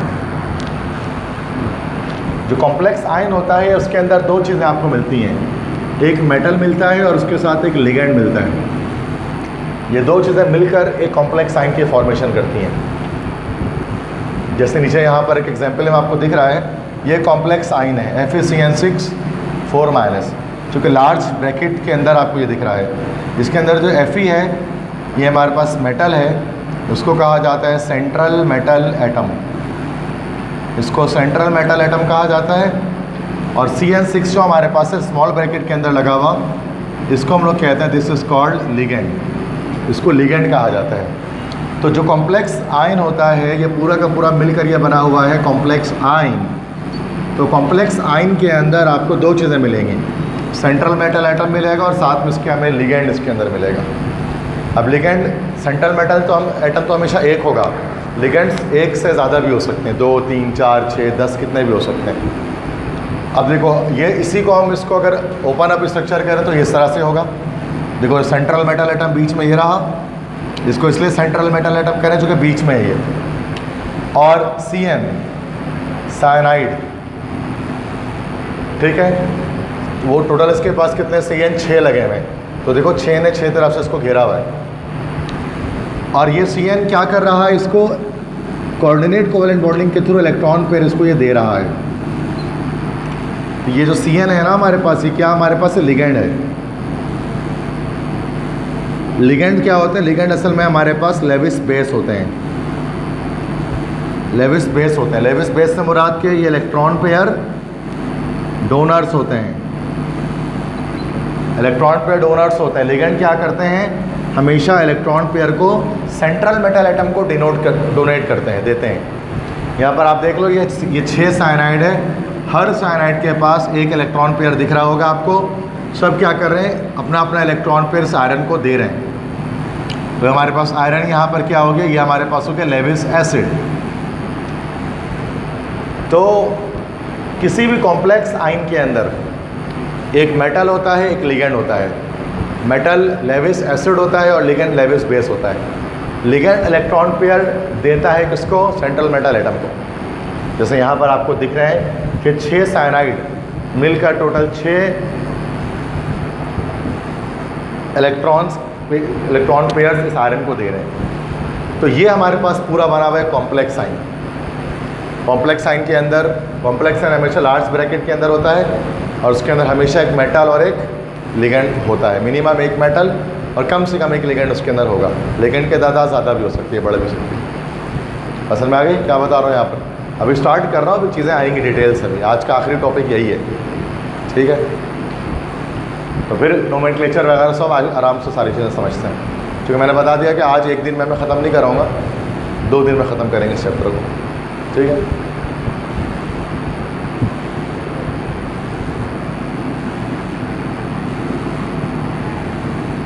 जैसे कि देखें K4FeCN6, ये हमारे पास एक कॉम्प्लेक्स कंपाउंड बना हुआ है। इसके अंदर ये पूरा लार्ज ब्रैकेट के अंदर हमारा कॉम्प्लेक्स है।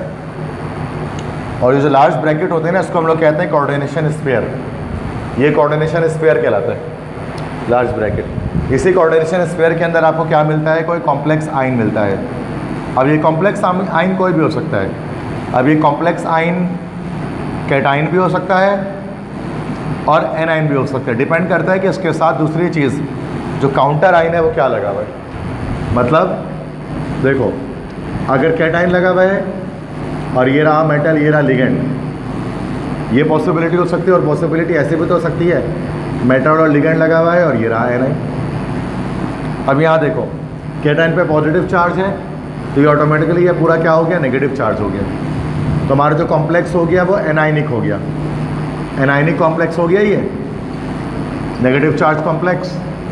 यहाँ देखो एनाइन लगा हुआ है नेगेटिव, तो ये पूरा कॉम्प्लेक्स क्या हो गया, पॉजिटिव। अभी हमारे पास कॉम्प्लेक्स कौन सा हो गया, कैटाइनिक कॉम्प्लेक्स हो गया, मतलब वो कॉम्प्लेक्स इस पर पॉजिटिव चार्ज लगा है। तो कॉम्प्लेक्स नेगेटिव भी हो सकता है, कॉम्प्लेक्स पॉजिटिव भी हो सकता है, डिपेंड करता है उसके साथ कैटाइन एनाइन में से क्या लगा हुआ है।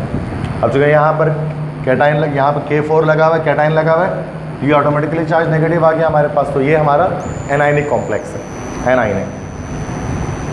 ये तो बाहर कैटाइन है, उसको काउंटर आइन कहते हैं। बाहर आइन लगा हुआ कैटाइन, हम लोग इसको कह सकते हैं, काउंटर आइन कह लो, या बस आप इसको कह दो कि ये कैटाइन है बस।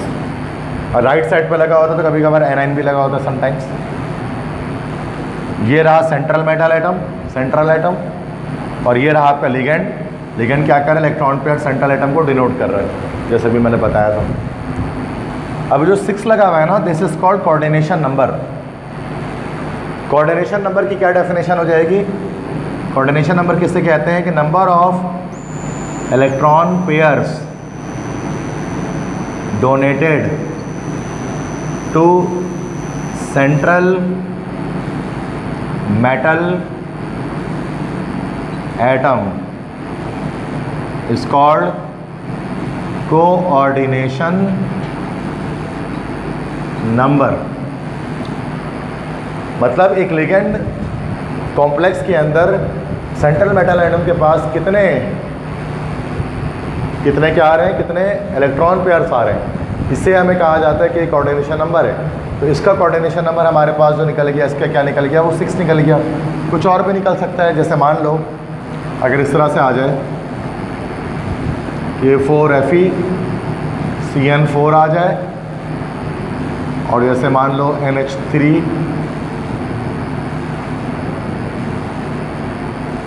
ये हमारे पास और जो है वो 3 आ जाए। अब कहा जाए बताएं इसके अंदर आयरन का कोऑर्डिनेशन नंबर कितना है, ये इसमें बताए कोऑर्डिनेशन नंबर कितना है। तो देखो 4 तो ये दे रहा है और 3 ये दे रहा है, दोनों लिगेंड्स हैं, तो 4 और 3 4 7 7 इसका कोऑर्डिनेशन नंबर आ गया। तो कोऑर्डिनेशन नंबर किसे कहते हैं कि लिगेंड, सारे लिगेंड मिलकर जितना इलेक्ट्रॉन पेयर दे रहे हैं किसको, सेंट्रल मेटल एटम को, वो हमारे पास कहलाता है कोऑर्डिनेशन नंबर। तो यहाँ पर जैसे इसका 6 आया, इसका 7 आया, किसी का भी MCQs में आ सकता है। लास्ट ईयर में आया था कोऑर्डिनेशन नंबर के MCQs। कोऑर्डिनेशन नंबर पूछ सकते हैं आपसे, तो आप उसको क्या करना है, जितने लिगेंड्स है सबको प्लस कर देना है, तो हमें कोऑर्डिनेशन नंबर पता लग जाएगा। सही है। तो ये तो मैंने आपको लेवल बता दिए कि कॉम्प्लेक्स कंपाउंड दिखता कैसा है। उसमें कैटाइन होता है, उसमें सेंट्रल मेटल एटम होता है, उसमें लिगेंड होता है, कोऑर्डिनेशन स्पेयर होता है, लिगेंड के साथ जो नंबर लिखा आता है वो कोऑर्डिनेशन नंबर होता है। तो बाकी सारी चीज़ें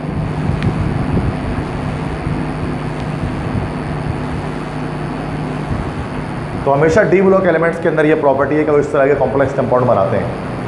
क्योंकि डी ब्लॉक एलिमेंट्स ही इलेक्ट्रॉन पेयर लिगेंड से वसूल कर सकता है, बिकॉज डी ब्लॉक एलिमेंट के पास बहुत सारे वैकेंट डी ऑर्बिटल्स होते हैं, खाली डी ऑर्बिटल्स बचे होते हैं जिन पर ये इलेक्ट्रॉन पेयर रिसीव कर लेता है लिगेंड से। तो due to the presence of vacant d orbitals, transition elements form complex compound. अब आ जाए लिगेंड्स। लिगेंड्स कितनी तरह के होते हैं और लिगेंड्स के नाम क्या क्या होते हैं। क्योंकि अगर आपको नोमेनक्लेचर करनी है तो आपको लिगेंड्स के बारे में पता होना चाहिए। लिगेंड्स की क्लासिफिकेशन अब मैं आपको दिखा देता हूँ। तो देखो लिगेंड्स मेन देखो 2 तरह के होते हैं। लिगेंड्स मेन टाइप्स इसके 2 हैं। एक होता है हमारे पास नेगेटिव लिगेंड, एक हमारे पास होता है न्यूट्रल लिगेंड। नेगेटिव लिगेंड पे कोई चार्ज नहीं लगता, और नेगेटिव लिगेंड पे कौन सा चार्ज होता है, नेगेटिव चार्ज होता है, जबकि न्यूट्रल लिगेंड पे क्या चार्ज होगा, नो चार्ज होगा। तो लिगेंड्स नेगेटिव भी हो सकते हैं और न्यूट्रल भी हो सकते हैं, दोनों हो सकते हैं। नेगेटिव लिगेंड्स जो होते हैं हमारे पास हैं, उनका नाम लिखते हैं, उनका जो सफिक्स होता है ना एंड में, हमेशा हम क्या लगाते हैं, ओ लगाते हैं। नेगेटिव लिगेंड का नाम लिखते हुए हमेशा ओ लगा रहे होते हैं, तो ये नेगेटिव लिगेंड का सफिक्स है। अब नेगेटिव लिगेंड्स के अंदर हमारे पास 3 तरह के हैं, मोनोडेंटेट, बाइडेंटेट, ट्राइडेंटेट। अब ये मोनोडेंटेट, ट्राइडेंटेट और मतलब बाइडेंटेट, ट्राइडेंटेट क्या है, इसके लिए आपको समझना पड़ेगा डेंटिसिटी। डेंटिसिटी किसे कहते हैं? What is denticity? Denticity is number of electron pairs donated bye a ligand is called its denticity। देखो डेंटिसिटी जो वर्ड है ना वो डेंटल से निकला है। डेंटल, डेंटल मतलब होते हैं टीथ या दांत। जिस तरह से आप दांतों की मदद से, टीथ की मदद से अपने खाने को पकड़ लेते हो, बिल्कुल वैसे ही लिगेंड्स अपने इलेक्ट्रॉन पेयर की मदद से सेंट्रल मेटल एटम को पकड़ लेते हैं, सेंट्रल मेटल एटम को पकड़ लेते हैं, उसको होल्ड कर लेते हैं। तो डेंटिसिटी क्या है भाई, कि एक लिगेंड कितने इलेक्ट्रॉन पेयर दे सकता है। देखो एक तो मैंने कोऑर्डिनेशन नंबर बताया, कोऑर्डिनेशन नंबर मतलब पूरे कंपाउंड में ओवरऑल इलेक्ट्रॉन पेयर कितना आ रहा है, ये कोऑर्डिनेशन नंबर है। और डेंटिसिटी क्या है, एक लिगेंड कितना इलेक्ट्रॉन पेयर दे पाता है, उसको हम कहते हैं डेंटिसिटी। तो अब मोनोडेंटेट से क्या मतलब हो गया कि इसकी डेंटिसिटी कितनी हो गई, इसकी डेंटिसिटी 1 हो गई, मतलब एक इलेक्ट्रॉन पेयर देंगे। बाइडेंटेट से मुराद किसकी जो डेंटिसिटी हो गई 2 हो गई। ट्राइडेंटेट से मुराद किसकी जो डेंटिसिटी हो गई वो कितनी हो गई 3 हो गई।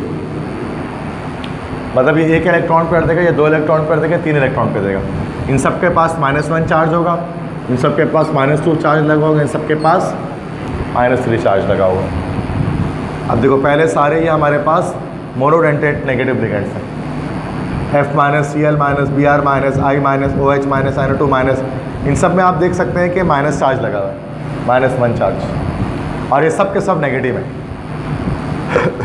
तो ये सारे नेगेटिव लिगेंड्स हैं और सारे के सारे मोनोडेंटेट हैं,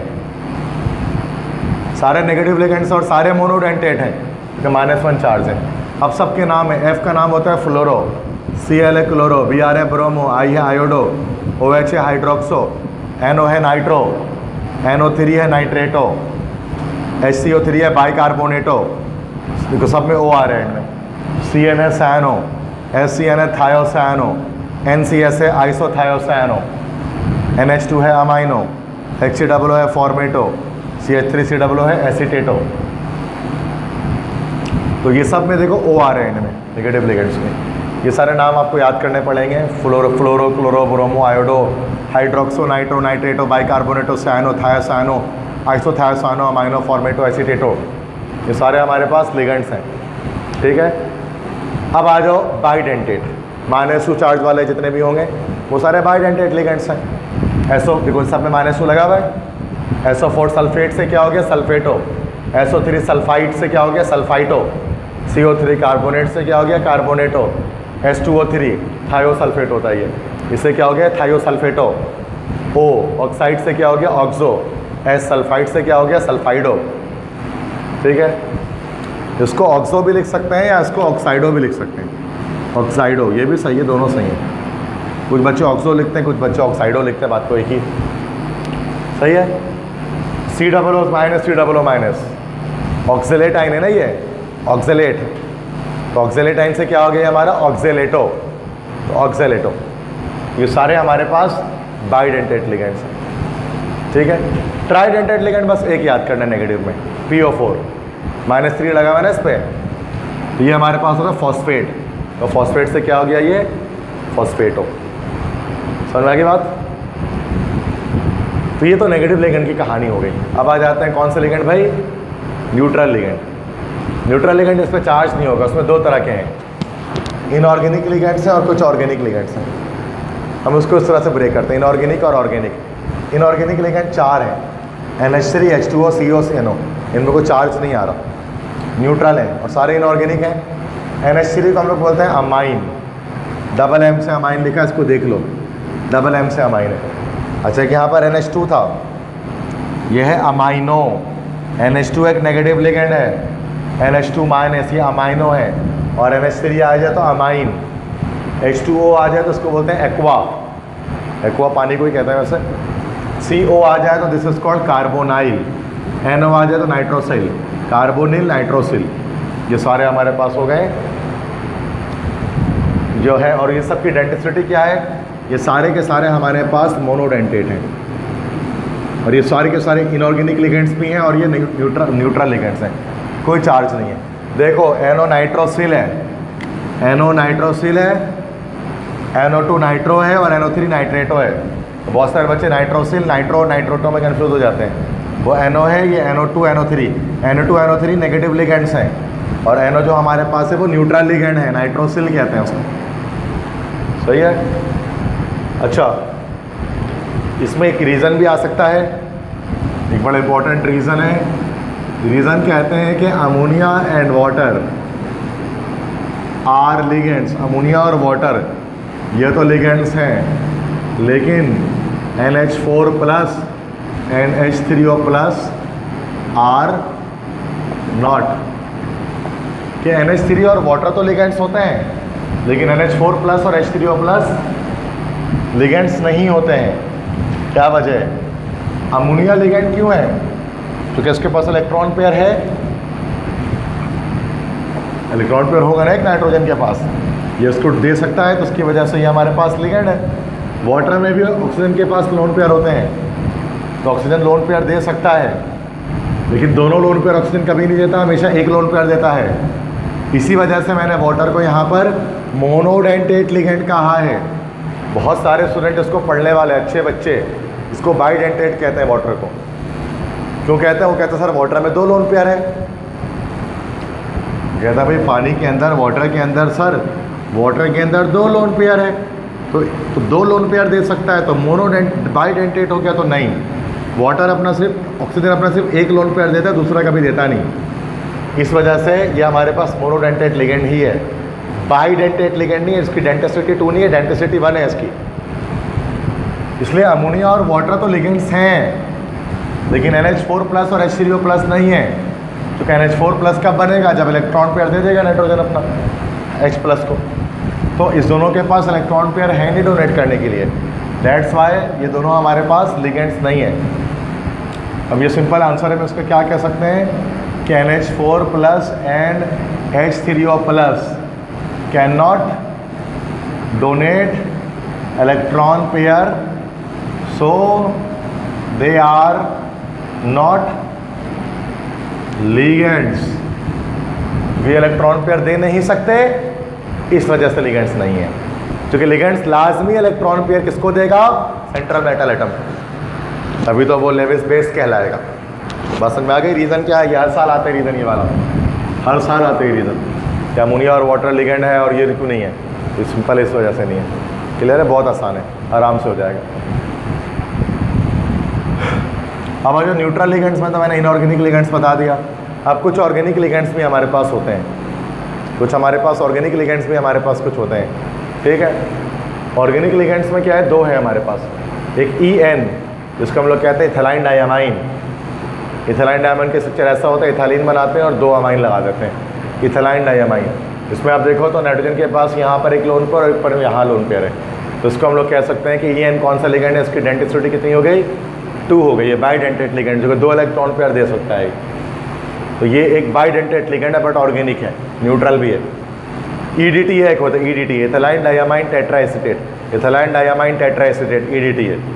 तो इथाइल बनाए, डायमाइन मतलब फिर 2 नाइट्रोजन लगाए, टेट्राएसिटेट 4 एसिटेट आई, CH3COO-, 4 जगह पर हमने लगा दिया।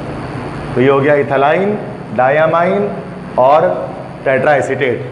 पूरा इसको शॉर्ट में हम लोग कहते हैं EDT है, इथाइल डायमाइन टेट्राएसिटेट। EDT हमारे पास कौन सा लिगेंड है? देखो, एक नेगेटिव चार्ज, दूसरा नेगेटिव चार्ज, तीसरा नेगेटिव चार्ज, चौथा नेगेटिव चार्ज। तो 4 तो यहीं हो गया डेंटिसिटी, और एक लोन पेयर यहाँ पर, एक लोन पेयर यहाँ पर, और 2 यहाँ पर हो गए। 4 और 2 6। ये हमारे पास कैसा लिगेंड हो गया? हेक्साडेंटेट लिगेंड हो गया। इसकी डेंटिसिटी 6 है। एक एडीटी 6 इलेक्ट्रॉन पेयर दे सकता है, 2 नाइट्रोजन से और बाकी यहाँ से। इसी वजह से इसको हम लोग कह सकते हैं और नाम, इसी को हम लोग पॉलीडेंटेट लिगेंड कहते हैं या फिर मल्टीडेंटेट लिगेंड कहते हैं। तो भाई जिसकी डेंटिसिटी 2 से ज़्यादा हो जाती है वो पॉलीडेंटेट या फिर मल्टीडेंटेट लिगेंड होता है। जितने भी बाईडेंटेट ट्राईडेंटेट लिगेंड्स हैं वो सारे के सारे हमारे पास पॉलीडेंटेट या फिर मल्टीडेंटेट लिगेंड्स हैं। बस जो मोनोडेंटेट होता है वो सिंपल होता है। ये हमारे पास लिगेंड्स की क्लासिफिकेशन हो गई। तो लिगेंड्स कितनी तरह के होते हैं भाई? मेन टाइप्स तो हैं, या तो न्यूट्रल होंगे या तो नेगेटिव होंगे। अगर नेगेटिव है तो मोनोडेंटेट भी हो सकते हैं, बाईडेंटेट भी हो सकते हैं, ट्राईडेंटेट भी हो सकते हैं। नेगेटिव 1 चार्ज लगा है तो फिर मोनोडेंटेट, -2 चार्ज लगा है तो बाईडेंटेट, तो -3 चार्ज लगा है तो ट्राईडेंटेट। और जितने भी नेगेटिव लिगेंड्स होते हैं उन सबके लास्ट में O आता है। न्यूट्रल लिगेंड्स में हमारे पास ऑर्गेनिक, इनऑर्गेनिक 2 तरह के होते हैं। इनऑर्गेनिक लिगेंड 4 हैं, अमाइन, एक्वा, कार्बोनाइल, नाइट्रोसिल। और जो इनऑर्गेनिक ऑर्गेनिक लिगेंड सिर्फ 2 हैं। एक EN है जिसको हम कहते हैं इथाइल डायमाइन, बाईडेंटेट लिगेंड है, और एक EDT है, इथाइल डायमाइन टेट्राएसिडेट, ये हमारे पास हेक्साडेंटेट लिगेंड है। इनकी डेंटिसिटी MCQs के अंदर आती है, कहते हैं भाई बताइए EDT ये कौन सा डेंटेट है? तो हेक्साडेंटेट। हेक्साडेंटेट क्यों है मैंने बता दिया, क्योंकि 4 नेगेटिव चार्ज है और 2 इलेक्ट्रॉन पेयर है, जिसकी वजह से 6 इलेक्ट्रॉन पेयर डोनेट कर सकते हैं टोटल। और बाकी बात ये बाकी चार्ट है, उसको आपको घर पे आप उसको बना लेना, ये आप यूज़ करेंगे उसको हम तब जाकर हमसे अभी बनानी है। अच्छा, कुछ लिगेंड्स हमारे पास जो पॉलीडेंटेट बता रहा था ना आपको मैं, पॉलीडेंटेट या मल्टीडेंटेट लिगेंड्स, उनको चिलेटिंग एजेंट्स भी कहा जाता है। तो चिलेटिंग एजेंट्स क्यों कहा जाता है इनको? चूँकि ग्रीक वर्ड चिलेट से निकला है ये।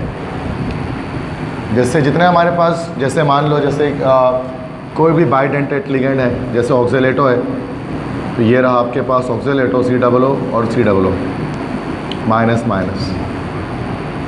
अब ये हमारे पास है ऑक्जेलेटो। ऑक्जेलेटो हमारे पास एक बाईडेंटेट लिगेंड है, इसकी डेंटिसिटी 2 है। तो ये हमारे पास पॉलीडेंटेट लिगेंड भी है। जितने भी पॉलीडेंटेट लिगेंड होते हैं वो चिलेटिंग एजेंट्स होते हैं। चिलेटिंग एजेंट्स होते हैं क्यों? मान लो यहाँ पर अगर कोई सेंट्रल मेटल एटम आ जाएगा ना, ये एक सेंट्रल मेटल एटम है, तो ये इसको दोनों तरफ से, इधर से भी पकड़ लेगा और इधर से भी पकड़ लेगा, लाइक अ क्रैब। जैसे क्रैब होता है ना, केकड़ा, केकड़े की तरह। तो चिलेट से चिलेटिंग एजेंट इसको इसलिए कहा जाएगा। अब ये हमारे पास एक चिलेटिंग एजेंट है, क्यों? चूँकि इससे चिलेट बनेगा। चिलेट एक ग्रीक वर्ड है जिसका मतलब होते हैं क्रैब्स क्लॉ, मतलब केकड़े का पंजा। तो जो हमारे पास वो होता है ना, जितने भी पॉलीडेंटेट लिगेंड्स हैं, मल्टीडेंटेट लिगेंड्स हैं, वो क्या करते हैं? वो चूँकि डिफरेंट तरफ से किसी एक लिगेंड को पकड़ लेते हैं, इस वजह से इनको चिलेटिंग एजेंट्स कहा जाता है। तो जितने भी पॉलीडेंटेट लिगेंड्स हैं वो चिलेटिंग एजेंट्स होते हैं। ये लास्ट ईयर MCQs आया था, ये इसको याद रखना है। तो चिलेटिंग एजेंट्स अब वो बहुत सारे होते हैं। इसमें एक एग्जांपल दी जा रही है DMG की। ये स्ट्रक्चर बना है, आपको स्ट्रक्चर याद नहीं करना है। ये DMG है। DMG इज डाई मिथाइल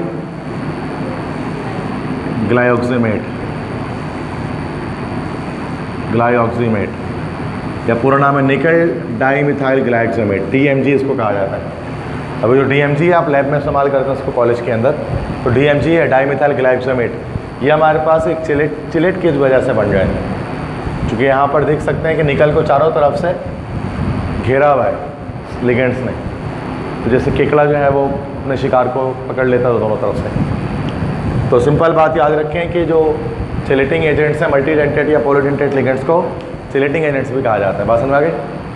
तो उसकी डेफिनेशन याद कर लें। ये डेफिनेशन होगी चिलेट की, अगर चिलेटिंग एजेंट्स की डेफिनेशन आ जाए तो मसला। अब आ जाते हैं इसके नोमेनक्लेचर, जो मेन है सवाल जो बता रहा था कि आएगा IUPAC nomenclature transition metal complexes के। ठीक है, तो ट्रांजिशन मेटल कॉम्प्लेक्सेस के IUPAC नेम्स किस तरह लिखे जाते हैं? तो पहले रूल्स हैं, उन रूल्स को देखकर इसको हम डिफरेंट क्वेश्चंस के अंदर फॉलो कर लेंगे। सब नेमिंग पैटर्न क्या होता है? CLMA, कलमा, CLMA, पहले कैटायन का नाम, फिर लिगेंड का नाम, फिर मेटल का नाम, फिर एनाइन का नाम, इस तरह नाम लिखा जाता है। सबसे पहले कैटाइन का नाम आएगा, फिर लिगेंड का नाम आएगा, फिर मेटल का नाम आएगा, फिर एनाइन का नाम आएगा। लिगेंड और मेटल तो हर वक्त होगा, लेकिन कैटाइन एनाइन में से कोई एक मौजूद होगा। तो कभी कैटाइन का नाम आएगा, कभी एनाइन का नाम आएगा। तो इनऑर्गेनिक कंपाउंड्स में जो ट्रांजिशन मेटल के जो कॉम्प्लेक्सेस हैं, किस तरह से उसकी नेमिंग की जाती है उसको हम देख रहे हैं। Cations are named first without di tri tetra penta. Cations का नाम सबसे पहले लिखा जाएगा और उसमें डाई ट्राई टेट्रा पेंटा ये सब नहीं लिखेंगे। जैसे मान लो यहाँ पे एक मैं लिख देता हूँ K4FeCN6। अब ये हमारे पास है कैटाइन, ये कैटाइन है, ये हमारे पास है सेंट्रल मेटल एटम, ये हमारे पास है लिगेंड। तो सबसे पहले नाम किसका आएगा? कैटाइन का नाम आएगा। और कैटाइन में डाई ट्राई टेट्रा ये सब नहीं लगाएंगे।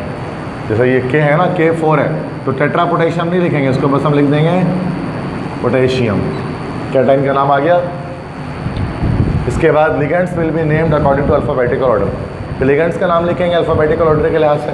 अगर एक ही लिगेंड है तो डायरेक्ट उसका नाम लिख देंगे, अगर मल्टीपल लिगेंड्स है तो अल्फ़ाबेटिकल ऑर्डर को फॉलो करते हुए लिगेंड्स का नाम लिखेंगे। तो यहाँ पर तो एक ही लिगेंड है CN कहते हैं साइनो को, 6 लगा हुआ है तो उसको हम लोग इसका ये हो जाएगा हेक्सासाइनो। ठीक है, तो डाई ट्राई टेट्रा पेंटा इस्तेमाल करेंगे प्रीफिक्स के तौर पे। अगर 2 लगा हुआ है तो डाई, 3 है तो ट्राई, 4 है तो टेट्रा, 5 है तो पेंटा। लेकिन अगर ऑर्गेनिक लिगेंड्स आ जाए, ऑर्गेनिक लिगेंड्स से मुराद EN आ जाए या अगर EDTA आ जाए, तो इस केस में हम क्या करेंगे? डाई ट्राई टेट्रा नहीं लिखेंगे। इस केस में 2 के लिए हम लिखेंगे बिस, 3 के लिए लिखेंगे ट्रिस, 4 के लिए लिखेंगे टेट्राकिस और 5 के लिए लिखेंगे पेंटाकिस। अब आगे इस तरह से चलता रहेगा, हेक्सा, हेप्टा, इस तरह से। तो ये ऑर्गेनिक लिगेंड्स की बात है। तो ऑर्गेनिक लिगेंड्स अगर आ जाए EN EDT है, 2 के लिए बिस, ट्रिस, टेट्राकिस और इस तरह से आगे हम चलेंगे। ठीक है, तो ये इस तरह से हमें ये करना है इसके अंदर। ठीक है, इनऑर्गेनिक लिगेंड्स के लिए क्या यूज़ करेंगे, ऑर्गेनिक के लिए क्या, देख लें इस पॉइंट के अंदर।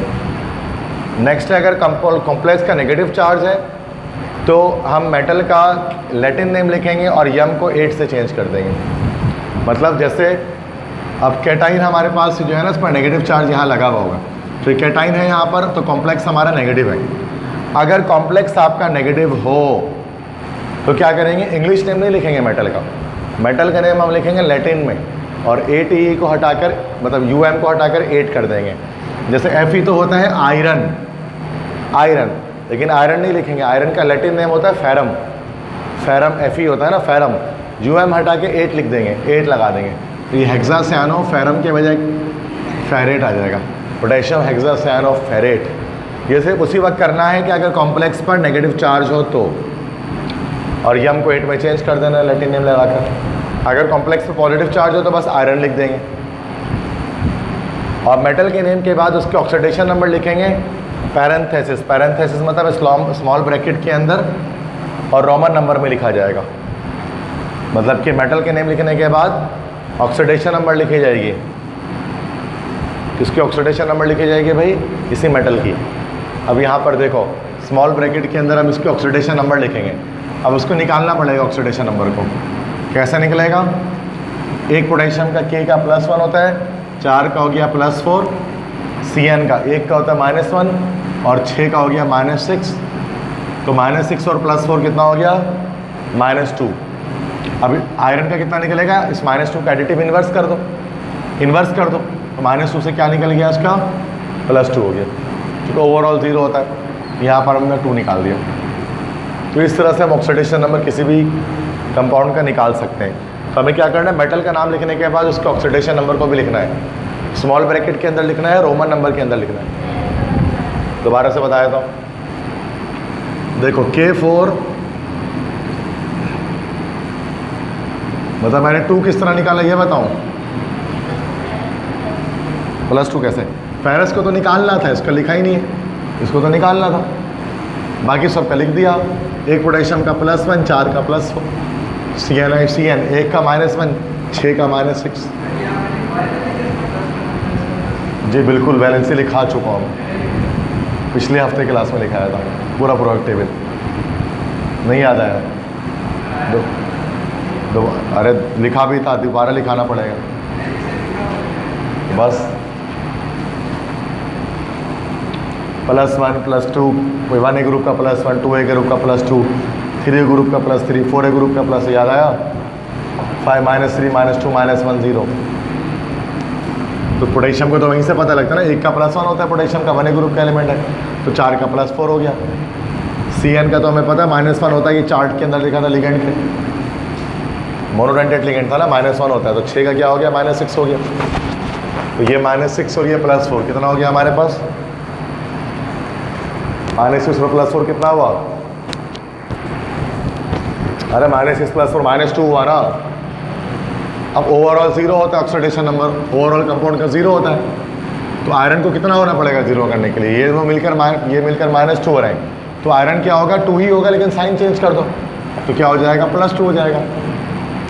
तो जितना इसका निकला है ना -6 +4 -2 आया, इसका साइन चेंज करके बस लिख दो +2 आ गया। तो कितना मुश्किल नहीं है, इजीली निकल सकता है इसके अंदर। आयनाइंस का नाम सबसे आखिर में लिखा जाएगा, और कैटाइंस की तरह उसमें भी डाई ट्राई टेट्रा पेंटा नहीं लिखेंगे, क्योंकि इस कंपाउंड में एनाइन नहीं था तो एनाइन नहीं लिखा मैंने। और if there is any charge on any compound then write ion at the end of the IUPAC name. अगर कंपाउंड पर कोई चार्ज लगा है, मतलब कंपाउंड पर ऑलरेडी कोई चार्ज है माइनस या प्लस, तो सबसे आखिर में आप आइन लिख देंगे नाम के साथ, IUN, मतलब उसके मतलब वो आइन आपको गिवन है। इसमें मैंने आइन क्यों नहीं लिखा एंड में, वहाँ नाम खत्म कर दिया, क्योंकि इस पर कोई चार्ज ऑलरेडी नहीं लगा हुआ था, वो तो मैंने लगाया बाद में अलग बात है, लेकिन पहले से चार्ज कभी कभार लगा हुआ आता है तो उसको आइन लिखना पड़ता है। अब ये रूल्स हैं, इनको फॉलो करना है, सिंपल रूल है कि सबसे पहले कैटाइन का नाम, फिर लिगेंड का नाम, फिर मेटल का नाम, फिर एनाइन का नाम। कैटाइन का नाम सबसे पहले लिखेंगे और उसका आप डाई ट्राई टेट्रा उसके साथ नहीं लिखेंगे, फिर लिगेंड का नाम लिखेंगे, और लिगेंड का नाम अगर लिगेंड एक से ज़्यादा है तो अल्फ़ाबेटिकल ऑर्डर फॉलो करेंगे, और अगर लिगेंड मतलब लिगेंड के लिए अगर वो 2 3 लगा हुआ तो डाई ट्राई टेट्रा लिखेंगे, और इनऑर्गेनिक लिगेंड्स के लिए और ऑर्गेनिक के लिए बिस ट्रिस टेट्राकिस पेंटाकिस ये लिखेंगे, ठीक है। और फिर लिगेंड्स के नाम के बाद लिखेंगे मेटल का नाम। अगर कैटाइन पे पॉजिटिव चार्ज है, मतलब अगर सॉरी कॉम्प्लेक्स पे पॉजिटिव चार्ज है, तो फिर डायरेक्ट इंग्लिश में नाम लिख देंगे मेटल का, और अगर नेगेटिव चार्ज है तो फिर लैटिन नेम लिखेंगे और यम हटा के 8 लगा देंगे, जैसे आयरन का फेरेट हो गया, सही है। बाकी जब मेटल का नाम लिख देंगे तो उसके साथ स्मॉल ब्रैकेट में क्या लिखेंगे, ऑक्सीडेशन नंबर लिखेंगे। वो निकालने का तरीका मैंने बता दिया, ऑक्सीडेशन नंबर कैसे निकालनी है, रोमन नंबर के अंदर उसको आप पैरेंथेसिस के अंदर स्मॉल ब्रैकेट के अंदर लिख देंगे। अगर एनाइन भी है कंपाउंड में तो मेटल के नाम के बाद एनाइन आएगा। अगर कोई चार्ज भी लगा हुआ है उसके ऊपर, कॉम्प्लेक्स के ऊपर, तो सबसे आखिर में आइन लिख देंगे, IUN आइन लिख देंगे। लेकिन यहाँ ना तो एनाइन था और ना तो चार्ज लगा हुआ था, तो हमने ना एनाइन लिखा, ना एनाइन का नाम लिखा, ना ही आखिरी में IUN लिखा। बात समझ में आ गई? अच्छा, इसमें अब जो चीज़ मैं बता रहा था, एक चीज़ तो ये देख लो, मेटल के नेम में 8 वाला कॉन्सेप्ट, ये अगले स्लाइड में 8 वाला कॉन्सेप्ट मैंने आपको दे दिया है। इसमें देखो हर मेटल के लिए मैंने अलग अलग बता दिए हैं आपको इस स्लाइड के अंदर। हर मेटल का लैटिन नेम मैंने आपको इसके अंदर बता दिया है।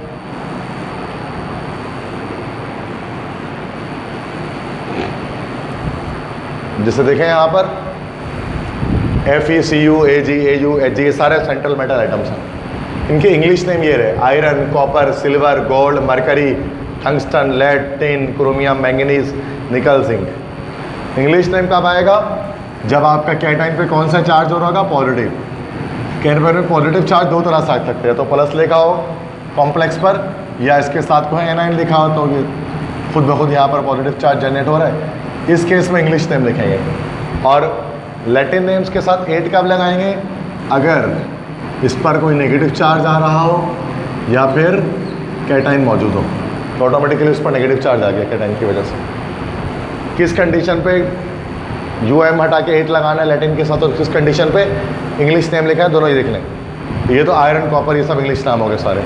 लैटिन नेम Fe का क्या होगा? फेरम, Cu का क्यूपरम, Ag का अर्जेंटम, Au का ऑरम, Hg का हाइड्राजारम, वुल्फ्रम, प्लम्बम, स्टैनम, क्रोमियम, मैंगनीज, निकल। अच्छा, इनको तो अगर आप छोड़ दो, इनका लैटिन नेम नहीं होता, इंग्लिश ही नेम होता है इनका। तो मैंने सारी लिस्ट लिख दी है वहाँ पे। अब ये तो नहीं लिखेंगे ना, बल्कि इसका यम हटाएंगे सबका, और यम हटा के 8 लिख देंगे। ये हमारा हो गया ferrate, cuprate, argentate, aurate, hydrargyrate, wolframate, plumbate, stannate, chromate, manganate, nickelate, zincate. ये मैंने बता दिया कि देखो हमेशा इंग्लिश नेम नहीं लिखना होता है, इंग्लिश नेम सिर्फ इस सिनेरियो में लिखना है। और अगर कॉम्प्लेक्स पर नेगेटिव चार्ज आ जाए या कंपाउंड में कैटाइन हो तो ऑटोमेटिकली कॉम्प्लेक्स पर नेगेटिव आ रहा है, तो उस सूरत में आयरन नहीं लिखेंगे, फेरेट लिखेंगे, क्रोमियम नहीं लिखेंगे, क्रोमेट लिखेंगे, सिल्वर नहीं लिखेंगे, अर्जेंटेट लिखेंगे, गोल्ड नहीं लिखेंगे, ऑरेट लिखेंगे, लेड नहीं लिखेंगे, प्लम्बेट लिखेंगे, टिन नहीं लिखेंगे, स्टैनेट लिखेंगे। बस समझ में आ गई, ये लिस्ट याद करनी पड़ेगी आपको। ये वैसे ही मैंने बता दिया, कॉपी बुक वगैरह में नहीं होता, नोट्स वगैरह में मैंने खुद बना दिया याद रखने के लिए। बट ना टेंशन में आता है इसका क्या लिखेंगे, इसका क्या, तो सारा लिस्ट लिख दो, रट लो लिस्ट पूरा, यही सब हो सकता है। ठीक है, तो ये एक चीज़ मैंने आपको बता दी यहाँ पर कि किस तरह से 8 कब लगाना है और किस तरह से लगाना है। अब आ जाए क्वेश्चंस वगैरह, कुछ क्वेश्चन मैं सॉल्व कर देता हूँ, कुछ क्वेश्चन आप सॉल्व कर लो और क्लास ख़त्म हो जाएगी बेसिकली इस तरह से। हाँ बच्चों देखो, आधा घंटा है, अब प्रैक्टिस है बस। कुछ मैं बनाऊंगा, ठीक है, आपको सिर्फ ये दूंगा मैं 1 2 3 4 5 बनाने दूंगा बस, बाकी सारे 1 2 3 4 5 6 7 8 मैं खुद बना दूंगा। ठीक है, सिखाऊंगा बल्कि बनाऊंगा क्या, सीखना ज़रूरी है। देखो सबसे पहले किसका नाम आएगा, कैटाइन का नाम आएगा। क्या कैटाइन है इस कंपाउंड के अंदर, इस पहले कंपाउंड में क्या कैटाइन है? नहीं है ना, कैटाइन हमेशा पहले लगा होता है ना, है ही नहीं है तो छोड़ दो। कैटाइन के बाद क्या, लिगेंड, लिगेंड लगा हुआ है यहाँ पर NH3, NH3 का क्या नाम होता है, अमाइन, और 6 लगा हुआ है तो फिर yes hexa amine, double M से अमाइन होगा, और सारे small letter no gap, same organic वाले IUPAC rule, same IUPAC rule क्या होगा भाई, no capital letter, no capital letter, no gap, ना कैपिटल लेटर एक भी इस्तेमाल करें और ना ही कोई गैप दें बीच में, 2 वर्ड्स के बीच में। ऑर्गेनिक में जैसा करते थे ना सेम वैसे ही। तो हेक्सा अमाइन हो गया, और तो कोई लिगेंड है नहीं। अब आ जाओ किस पर भाई, मेटल पर। ये रहा मेटल, कोबाल्ट, कोबाल्ट लिखेंगे, कोबाल्टेट लिखेंगे, क्या लिखेंगे, कोबाल्ट लिखेंगे, क्योंकि हमारे पास यहाँ पर ये एनाइन लगा हुआ है तो पॉजिटिव चार्ज आया हुआ है। पॉजिटिव में तो मसला नहीं है, कैटाइनिक कॉम्प्लेक्स है, एनाइनिक कॉम्प्लेक्स होगा तब जाकर 8 लिखेंगे। तो ये हेक्सामाइन, कोबाल्ट, और कोबाल्ट लिखने के बाद साउंड ब्रैकेट छोड़ देंगे, इसके अंदर आएगी ऑक्सीडेशन नंबर। अब निकालते हैं ऑक्सीडेशन नंबर। देखो ये तो न्यूट्रल लिगेंड है, न्यूट्रल लिगेंड पे कोई भी चार्ज नहीं होता, 0 बताया ना, अमोनिया न्यूट्रल लिगेंड था, अमाइन NH3, और Cl 3 लगा हुआ तो एक पे -1 3 पे -3 चार्ज होगा, तो ओवरऑल चार्ज -3 है। तो कोबाल्ट पे कितना आ गया, साइन उलट दो, +3, तो हेक्सामाइन कोबाल्ट 3, प्लस लगाने की जरूरत नहीं है 3, और साथ में Cl 3 लगा हुआ, तो ट्राइक्लोराइड नहीं लिखेंगे क्योंकि एनाइन है ना, ये एनाइन का नाम डायरेक्ट लिखेंगे, सिर्फ क्या लिख देंगे, क्लोराइड। तो ये हेक्सामाइन कोबाल्ट 3 क्लोराइड। समझ में आया नाम कैसे निकला, सेकंड का नाम देखो। अब इसमें बच्चों 2 लिगेंड्स हैं, एक ये लिगेंड है, एक ये लिगेंड है, ये A से अमाइन और ये C से क्लोरो। तो पहले किसका नाम आएगा, अल्फाबेटिकल ऑर्डर फॉलो करेंगे, अमाइन का आएगा, तो 4 है, तो 4 है तो क्या हो गया, ये टेट्रा, टेट्रा अमाइन, और सॉरी 2 क्लोरो है, तो फिर क्या हो गया, बेस कहाँ से, डाई। ऑर्गेनिक लिगेंड थोड़ी ना है, इनऑर्गेनिक लिगेंड, ऑर्गेनिक लिगेंड सिर्फ 2 हैं, EN EDT है बस, और कोई नहीं। तो डाई क्लोरो। अब आ गया Cr, क्या लिखें, क्रोमियम के क्रोमेट, क्रोमियम तो सेम ऊपर वाली कंडीशन है, क्रोमियम, स्मॉल ब्रैकेट छोड़ देते हैं, और लास्ट में क्या आ जाएगा, Cl लगा हुआ, तो फिर क्लोराइड। अब ऑक्सीडेशन नंबर निकाल लेते हैं, इसका तो 0 हुआ, ये -2 हो गया, और ये -1 है ना, ये Cl3 तो नहीं है ना, ये कॉमा लगा हुआ है शायद, कॉमा लगा हुआ है शायद, है ना, तो -1, तो -2 -1 कितना हुआ, -3, तो ये क्या हो जाएगा क्रोमियम +3। समझ में आ गया? क्लियर है? तीसरा देखो आप। अच्छा यहाँ पर देखो कॉम्प्लेक्स ये है, ये एनाइन लगा हुआ है, एक ही लिगेंड है EN। EN का क्या नाम होता है? Ethyl diamine. ऑर्गेनिक लिगेंड है तो 3 के लिए क्या लिखेंगे? Tris ethylene diamine, tris ethylene diamine. CO cobalt आएगा, चूंकि फिर से वही है कोबाल्ट ब्रैकेट, और NO3 का क्या बोलते हैं? नाइट्रेट। क्योंकि अभी एनाइन का नाम लिखना है, लिगेंड नहीं लिखना है, वो नहीं लगाना है, सिंपल नाम देना है नाइट्रेट। अगर ये अगर लिगेंड अंदर होता तो नाइट्रेटो बोलते हैं। फिर अभी लिगेंड नहीं है ना, ये तो एनाइन है ना भाई। लिगेंड कहाँ है? ये एनाइन है। ये लार्ज ब्रैकेट के अंदर होगा हमेशा लिगेंड, बाहर नहीं होगा कभी भी लिगेंड। बाहर ये तो कैटाइन होगा, ये तो एनाइन होगा। उल्टे हाथ पे कैटाइन, सीधे हाथ पे एनाइन। सही है? चार्ज देख लेते हैं। जो न्यूट्रल लिगेंड है 0, और एक नाइट्रेट का होता है -1, 3 का कितना हो गया? -3। तो कोबाल्ट कितना निकल गया ऑक्सीडेशन नंबर इसका? +3। सही है? नेक्स्ट इसका देखें। हाँ जी बच्चों, ये वाले देखते हैं। ये तुम लोग बना लोगे या मैं ही बनाऊँ आगे? हाँ मैं बनाऊँ, तो यहाँ तक मुझे ही बनाना है मतलब। चलो देखते हैं। तो 2 लिगेंड है दोबारा। अच्छा अरे ब्रैकेट ही भूल गए किताब वाले, अब सही है, यही ब्रैकेट लगा होगा। हाँ हाँ मतलब कैटाइन एनाइन नहीं है तो मसला नहीं है, कैटाइन एनाइन दोनों नहीं भी हो सकता है। टेंशन है ना, आसान हो गया ना, बस लिगेंड और मेटल का नाम देना है। तो लिगेंड 2 है भाई, क्या लिखेंगे पहले? क्लोरो लिखेंगे कि अमाइन लिखेंगे पहले? 2 अमाइन है तो डाइअमाइन। 4 क्लोरो है तो क्या हो गया? Tetra chloro. और चूंकि अब तो अभी भी इस पर चार्ज तो कोई आ ही नहीं रहा, तो इसका मतलब ये प्लेटिनम नॉर्मल नाम लिखेंगे। ये न्यूट्रल हो गया ना ये कॉम्प्लेक्स पूरा, तो प्लेटिनम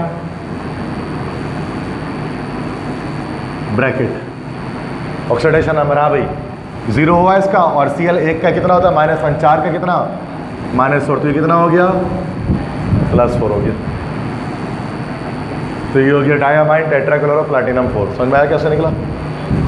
नेक्स्ट ये देखो, इसका लाजमी आएगा ये 4 नंबर का 100%, इसके बिना पेपर ही नहीं बनेगा अगर ये नहीं आए तो। पैटर्न का हिस्सा है, ठीक है? तो इतना आसान है, आराम आराम से नंबर खींचो बस, और कुछ नहीं करो। हाँ जी, दोनों 2 लिगेंड्स हैं, अमाइन और नाइट्रो। ये नाइट्रो है ना, NO2। पहले क्या आएगा? अमाइन के नाइट्रो।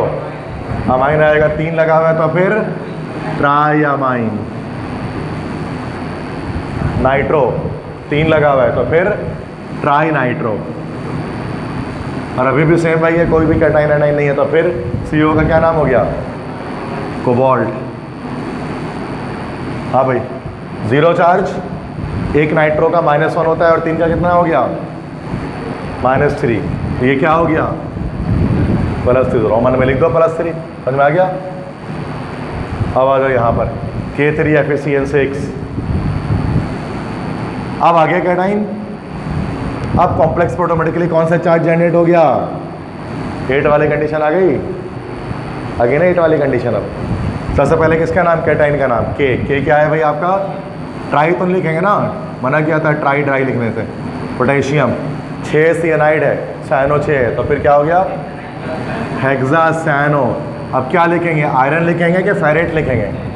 फेरेट लिख, अब इसमें फेरेट आएगा, तो ऊपर किसी में नहीं आया था, अब आ रहा है हेक्सासाइनो फेरेट। और निकालते हैं K का 1 का +1, 3 का +3, और ये -6। तो +3 और -6 कितना हुआ? -3 हुआ। तो ये क्या निकल गया? +3 आ जाएगा, ठीक है? सही है। नेक्स्ट देखो, इसका तो पिछले भी निकाला है, सेम है, ऐसा ही है, मतलब वही है पोटेशियम। हाँ भाई हेक्सासाइनो है और फेरेट है, बस सिर्फ ऑक्सीडेशन नंबर चेंज हो रहा है ना भाई। ये -6 है और ये +4 है, तो -2 हुआ, तो ये कितना निकल गया? तो निकाला भी था, अभी +2 निकल गया इसका। ठीक है बच्चों, नेक्स्ट इसको निकालते हैं। सबसे पहले K3, तो क्या हो गया हमारे पास ये पोटेशियम। 6 नाइट्रो है तो क्या हो गया ये हमारे पास हेक्सा नाइट्रो। क्या लिखें, कोबाल्ट के कोबाल्टेट, कोबाल्टेट ही आएगा ना, कैटाइन आगे चुके कोबाल्टेट। ऑक्सीडेशन नंबर -6 यहाँ पर, +3 यहाँ पर। कितना हो गया ये आपका -3, तो कोबाल्ट कितना निकल जाएगा, इन्वर्स कर दो +3। आगे समझ में सारे, अब हो जाएगा। अब कोशिश करें बाकी खुद बनाने की।